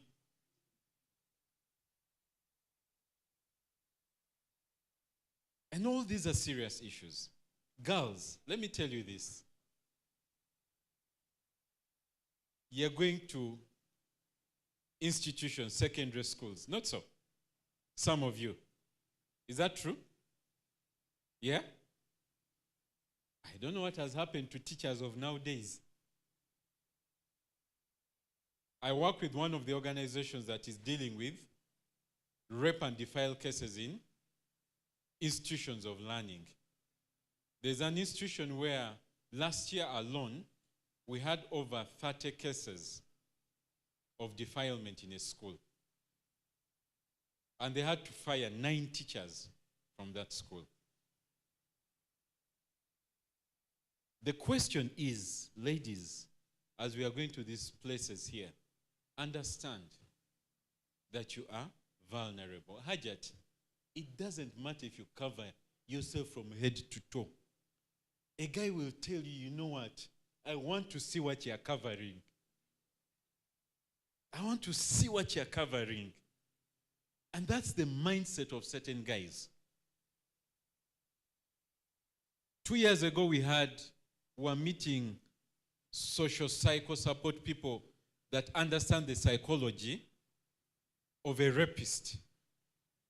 And the lady told us that someone who is intentional in raping you does not intend to rape you nicely. I don't know whether you get my point. As in, he will come and tell you, I want to rape you. So remove your dress. Remove your kalega. Remove your panty. Now let us start. A rapist will not do that. A rapist will rape you hard and painful. That is the mind of a rapist. And we were told that the satisfaction that a rapist has is when he's raping you and you are crying and feeling the pain. And that's why in our kind of work, it doesn't matter how short the miniskirt is. A lady does not deserve to be raped or defiled. It doesn't matter.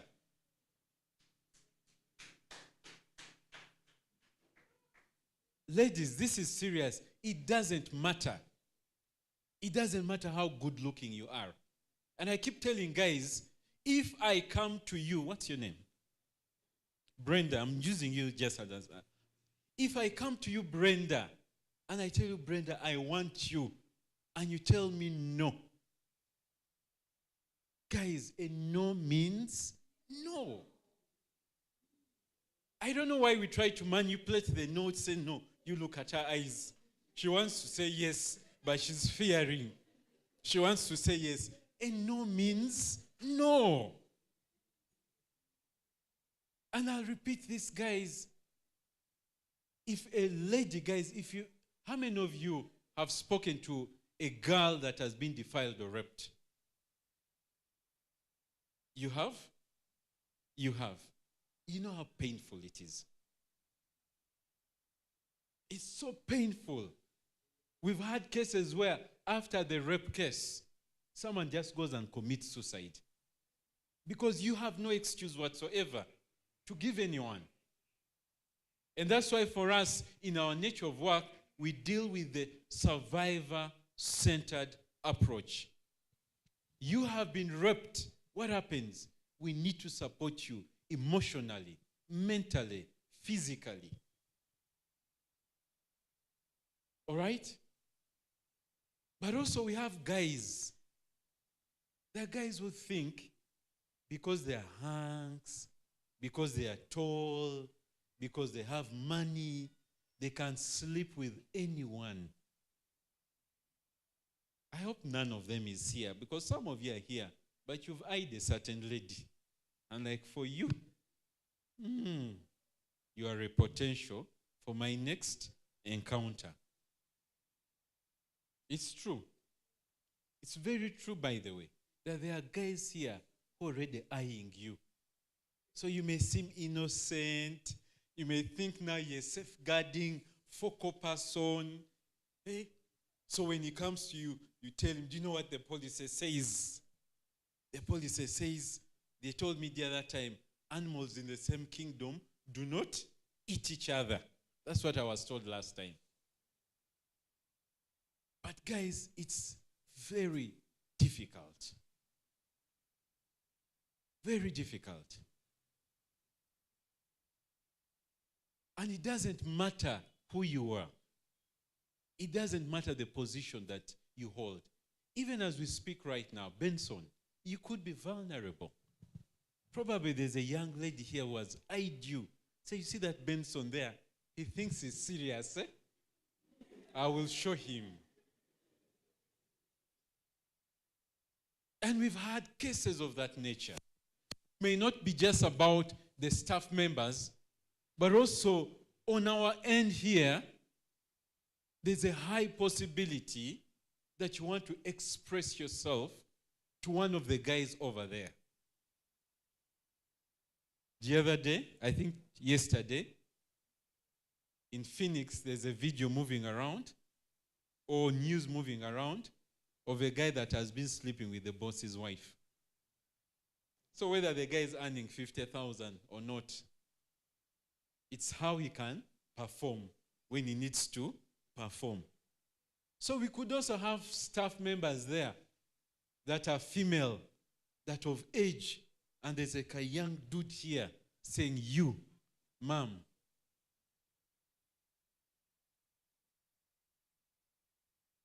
So it doesn't matter, all right?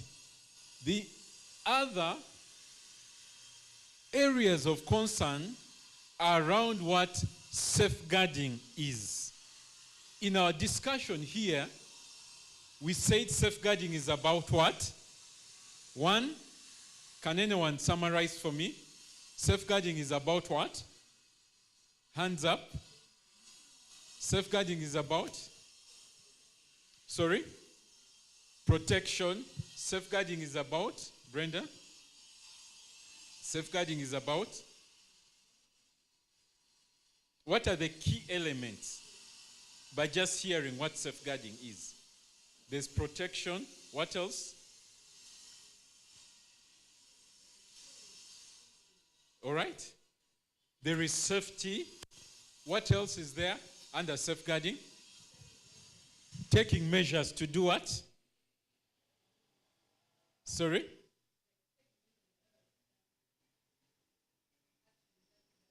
Okay, measures against certain actions that people may do to harm others. Not so? Anything else? What do you think safeguarding entails? Okay, let me ask you, what is happening right here?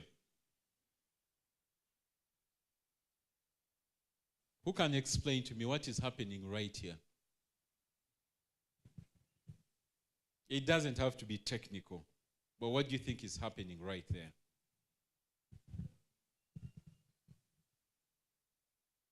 Yeah, the pictures are quite here.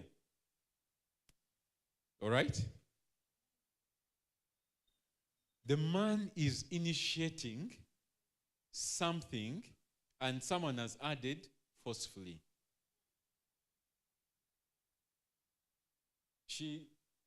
Okay? Someone is saying she's shy, eh? This picture here. So, all right, do we agree with on that? Do we? What is happening here? Are we together? Peer educators. Guys, help me. What is happening here? So her version is, so madam, if I'm to get what you want, what you said, there's something the guy wants, but the lady's saying no. Or she's saying yes. Or she's saying, wait a bit, I'm still preparing myself. It's a no. Yeah. Yes. It's all right. Okay, anyone else? What is happening here? Someone on this side? What's happening here? Yes, Bashir? Picture one says a young girl and then an older man trying to pull off her clothes and then forcing the girl to get into an action. But again, the girl is, safeguarding herself because of maybe fear. Because even the girl is kind of scared. And probably she knows what, the man wants. The girl already knows what the guy wants. That is my take. And we know what the guy wants. Eh? What if this is the daughter who's indisciplined and the guy is saying to them, I'm going to cane you? Is it possible? Okay, so now you've noticed the guy has no shirt, eh? And the guy seems to have biceps. Eh? From here, he does workouts, eh? You see, because he has even tied the shirt around the waist. Oh, they've been digging. So what do you think? Do you think something has happened or something hasn't yet happened?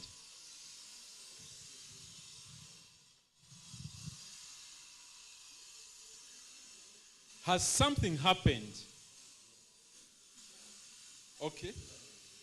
So Brenda? Something happened, but the lady did not like it. Was it a bad thing? Maybe it could have been just a peck as a form of greeting. But it seems to be serious anyway. All right, yes? Same thing. Something should have happened. And what about this?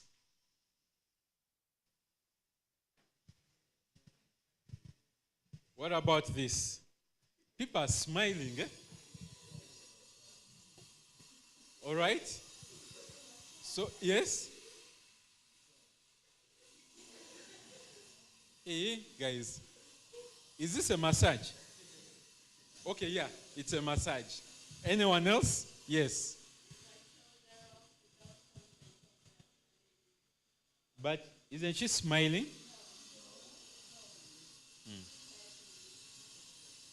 So the guy is not massaging. Does this commonly happen in offices? What would be your reaction if someone did that to you? What would be your reaction if someone did that to you? How do you stop them? You do like this, eh? So you push his hand, eh? It is the CEO.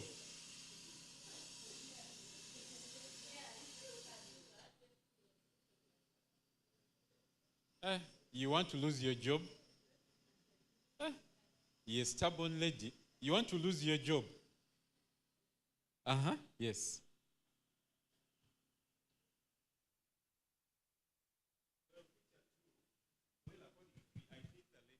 Kind of stressed.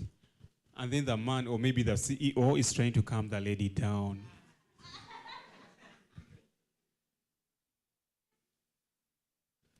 That's a good version of it. All right, so here, what is happening here? Yes?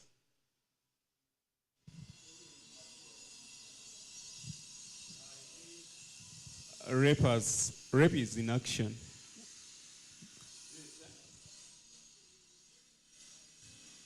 Yep. I think a guy is trying to rape a girl. Or forcing her. All right, anyone else that can tell us about this picture? It seems there's a hand. There's a hand of maybe the... All right? So could it be that it is the woman trying to rape a guy? Because we can't tell whose hands it is. Are we assuming that men are always the ones raping ladies? Can ladies buy the rape guys? Is it possible?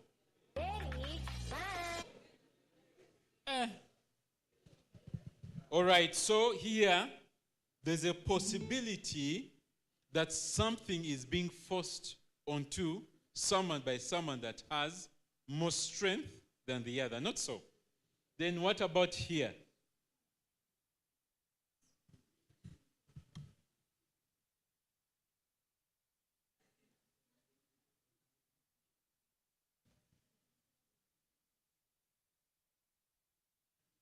Guys, what's happening here?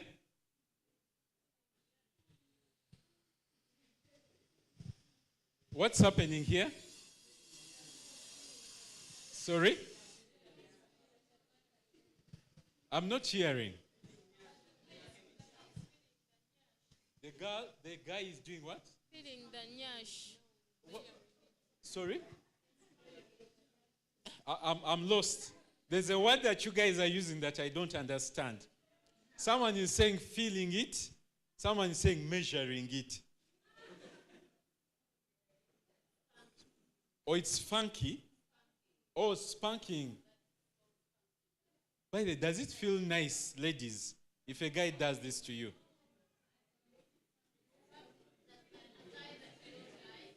Or if it's a guy that you don't like, don't we like our bosses? Don't we like our bosses? Sorry? Okay. And I see the guy is not only touching, but he's also eyeing. See? Are you seeing? Then what about this? The lower one. Yes. Crying after being raped. Collins, Bashir has something to say.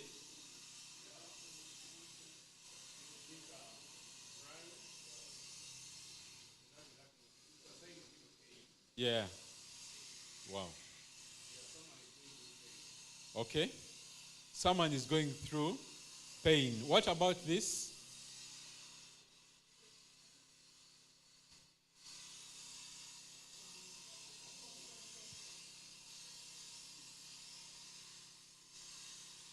Okay, we can hear from Innocent.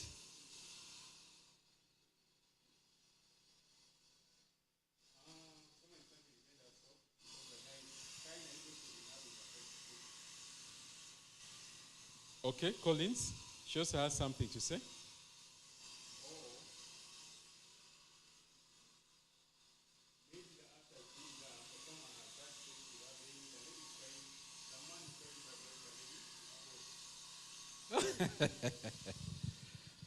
All right, so guys, when you look at what we have here, it tells you of serious concerns that affect all of us. Like I said, if you meet a lady, and Brenda, maybe you can attest to this, when a lady has been raped and she has the audacity to tell you what exactly happened, it's traumatizing. I've actually met counselors who end up crying much more than the lady that has been raped. The opportunities that we've had to engage with police, when you go to the police station and report a rape case, the police guys will ask you, how did it happen? How did it touch you? And whenever he asks a question, the lady is just feeling emotionally drained by what happened during the action. All right? Now, this sort of forms the key areas of safeguarding that we need to focus on. And probably, because I don't have much time, we'll have a discussion around this next week. Is that okay? We shall dig deep into each of the scenarios to understand how it impacts on us as peer educators. But also,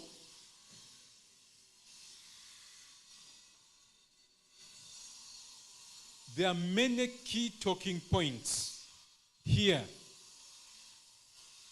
that we are going to discuss next week. Issues of grooming, issues of understanding your vulnerability as a peer educator. We shall also dig deep as a peer educator, and maybe Benson and team, we need then to understand what happens when your staff or the peer educators go to school and they are presented with a case of rape, of defilement. What should they do? Whom should they report it to? All right? So next week we'll now dig deep into the key talking points regarding safeguarding. But in summary, before I allow us to have questions, just to confirm, I was supposed to finish at 1 or 12:45? Just confirming.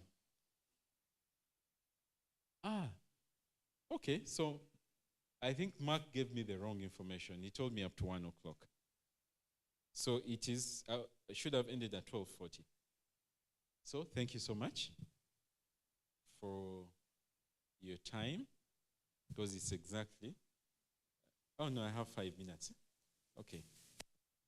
So let me use my 5 minutes. Joanne, is there a room for questions after my presentation? Okay, so let me use my 5 minutes. And I want to emphasize this. Are we all listening? If you're on your phone, first leave it. I want to emphasize this. One of the challenges I had, and maybe Diane, you have a daughter of 17 years. Those guys are crazy. And for me, my biggest worry every day is a man, God forbid, defiling my daughter or raping my daughter, because I have a younger one and an old one. There's nothing, guys, painful like seeing your daughter being robbed of her virginity by a rapist. It's so painful. Even if it's your sister, it's so painful. And those of us that are here, our job is to protect these guys. The people that you're going to meet out there are vulnerable people. And maybe some of you could say we are equally vulnerable. And we'll discuss into the details of how do we deal with our vulnerability as peer educators.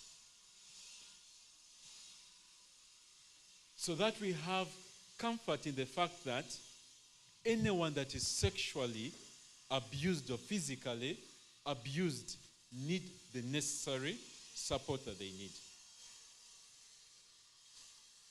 And even as we conclude today's session, I want us to go with this mindset that whereas we need to be safe, the other people that we meet on a daily basis need to be safe as well. And we'll go into the fundamental principles of safeguarding. And once we get into those details, we'll then appreciate what we need to do to protect yourself and protect people out there that you're going to meet. Diane, do you have anything to add? Yes. All right. So Diane says, in the interest of time, my conclusion for today is everyone deserves to be respected. Everyone deserves to be protected. Everyone deserves to be loved for the right reasons. And everyone, I am very sure, guys, by the time you are identified as a peer educator, you want to have the confidence that you can interact with anyone that side who will not bully you, sexually abuse you, or take advantage of the fact that you are a peer educator that is growing in your career. And I know that there are many places that I've gone to. For you to move from one level to another, there is a gate to open. The gate to open is a man waiting to sleep with you. By the time you become maybe a manager, you would have slept with 8 supervisors. How do you live your life like that? That's my question. Guys, there are ladies out there that have dimes. Eh? Hey, you look like you mug. Hey, the lady will look at you and say, that one. And we live in an environment where it doesn't matter. Those days, guys would con ladies. Now the lady comes and tells you, I want you. So much to the extent that even weddings of nowadays, women say, I'll facilitate it. And so it's important for us to understand that we live in times and seasons where we need to protect one another. We need to stand up for one another. We need to open up to one another. We need to have someone that can support us, someone that can encourage us. And I pray that the team that is behind there, we are going to provide the necessary support mechanisms for people to speak out, for people to share their issues, and you confidentially manage them, handle them, and protect the interests of the people that are here. And it's our mandate as an institution. Thank you so much for listening.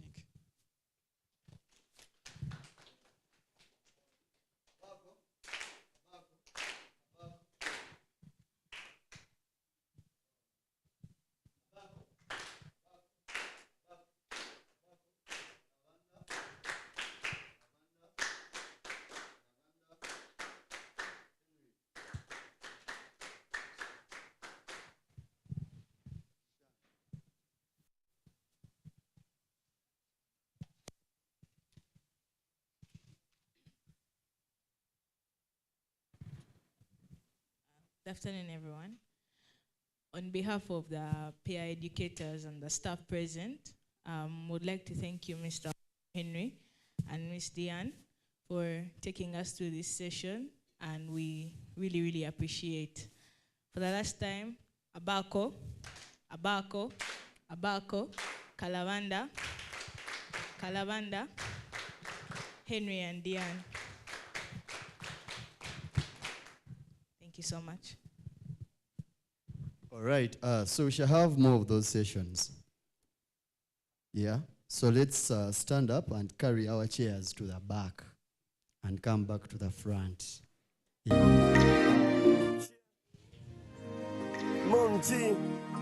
All chairs to the back, then we each by the big dreams as a cover superstar. nga mjengo bwala bomukabira Facebook poster ebisaawe nga bijjula. It was all a dream nga Biggie bwe yagamba. But buli we yatuuka nga kazindaalo nga crowd emwoganira yayimba nga yekwese mizindaalo anti ku stage bamukubanga zichokolo naye nga champion n'alemerako. Giving up, teyakirowoozako. He worked hard, n'atuuka ku radio bwe yakola video takyava na ku TV yo. Kati bw'atuuka ku stage nga bawugana the same people bamugamba nga vaayo. Bapromota mu kusooka nga basalawa kati ekivulu bw'atakibaako tekijja kukwatayo. That's a champion. Kasita obeera n'okukkiriza everything is possible if you truly believe. Kyokava omusajja gye mumanye yakuba ku buloga kati afuga escalade enju eri ku acres 2. That's a real champion. That's a champion. Ono yaviira Masaka Mzee Boy yaweta teri kusoma school fees zabula yapakasapakasa era obusente bwe bwawera 12 ku macanga ali kuzidde Kampala. Mowino mwe yatuukira okusuubula abayaye sente ne bazikuba yeyiyayi era n'asuubula endiboota awezezza emidaala ena Owino ne bajooca. But no, ebyokudda essakala yagaana obwongo bwesera ng'era yasala lwera yayiya ekijji wakati mu city center kusuubula jini kati yatwegombesa anti emali ajja China amaduuka awezezza 3 ku Nabukeera 26 landlord takyamukonkona mami asula mu yenga sister asoma bwa doctor. That's a champion.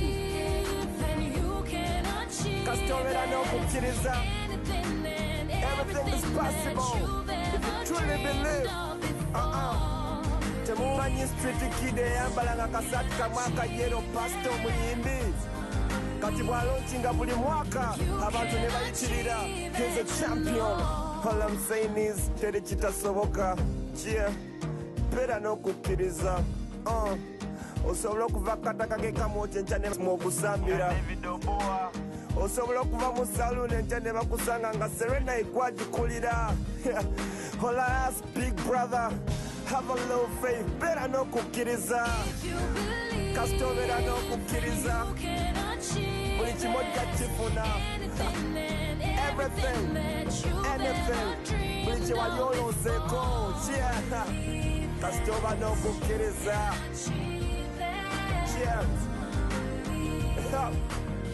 And you'll never take him to church. If you believe, then you can achieve it. Kati boda boda givukise mani na kukkiriza enjaba genda kusanga magulu 10 yo. Beera n'okukkiriza. Omupaka sidinsani semani na kukkiriza. Majestic Plaza jegenda kubeera yo. If you believe, then you can achieve it. Anything student, work hard. Beera n'okukkiriza. Government sponsorship ogenda tuukayo.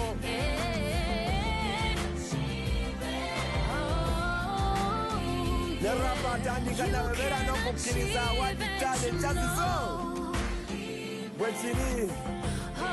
Just believe. Set your heart to it. Believe. You can achieve it. Teweerayo okusaba. Enkya basobola okugamba mu Uganda tutte World Cup. Kase tuba n'okukkiriza.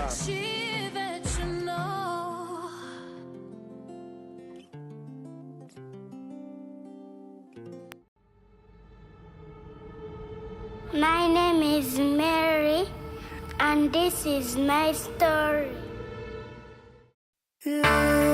Ebire bibika enjuba, nyabo teyalaba kasana.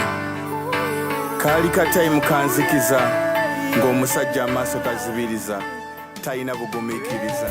Nsasira omuzadde yagera ku makya ng'alumizibwa. Nabonabona mu bulamu kawalanga kalina. Oh yeah, ssente tewali naye kakasome. Nasula enjala kayigirizibwe. Nasula enjala kasobola okulya. Ne bw'oba ggwe nyabo kekake kekake ne basekerera ne bogera ebifu nabigumira kaula kekalina leka bogere ifuketemu nefutukeri nerikalengiza neribika kusonyi nerikalabisa sonyi wanyina wulira bwakaba nakulukuta amaziga wulira omulanga kwe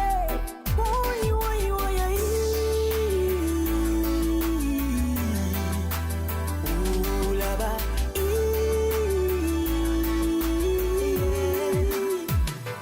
kumikiriza kachari kato swamalulala tolunda kaleke kasome kanyabo kaleke watirirako kachari kato swamalulala tolunda kaleke kasome kanyabo kaleke Dore umwana aracyari muto, little sister, brighter future, ejo hazaza n'ahandi niwe. Believe me when I say this, oh yeah. Don't be the monster, oh no. Would you be the angel she needs? Please hold my hand, be the reflection of my dreams, oh yeah. Why don't you let her realize her dreams? Yes. Why? Tell me why.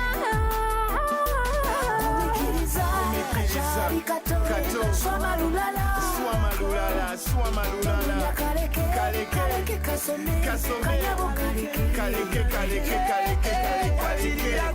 kachari kato swamalulala tolumya kaleke kasome kanyabo kaleke shokola tekikkirizibwa mu Bible ne Quran okutunuza omwana omuto mu mbuga ya sitaani maani muleke abeere vagini nga nnaani. Can't you see that she's barely an embryo? Obeera mulwadde okumulaba nti eyo ye laavu yo. Olimba kanyabo okayingiza mu nnyumba yo. Okozesezza bukodyo okunyakula ebyako. Okujjula ebitayidde ekkomera ly'otunuulidde. You should treat her like a sister from another mister. Guide the young senorita, barely taller than a meter. She's too young for the pressure from a man. She's barely 16, toyonona future plan. Swamalulala kaleke kaleke kaite mu uniform yako paleko kachari kato swamalulala cheyetaka kugweye guidance yoka kaleke kasome swamalulala tobalubalala swala swamalulala obikula otya uniform mazima obikula otya uniform kaleke kasome ofungula otya uniform kaleke kasome ofungula otya uniform swamalulala kasome kalindemu kaleke kakule lindamu kaleke kasome kalindemu kaleke kakule.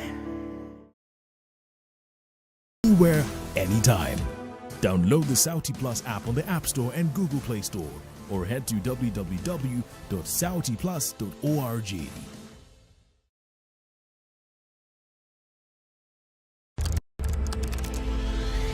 What ignites your passion? What fuels your ambition? What drives you to succeed? Whatever the reason is, you need a companion with you to tell you that your dreams are valid, to fuel your passion and inspire you to learn every single day. Introducing the new age Sauti Plus TV, a fresh, easily accessible, and content-packed platform for young people. A companion like no other to give you accurate and reliable information and guide you in making the right choices and take the right direction. A companion to open you to a Pan-African cinematic experience to help make sense of the world around you.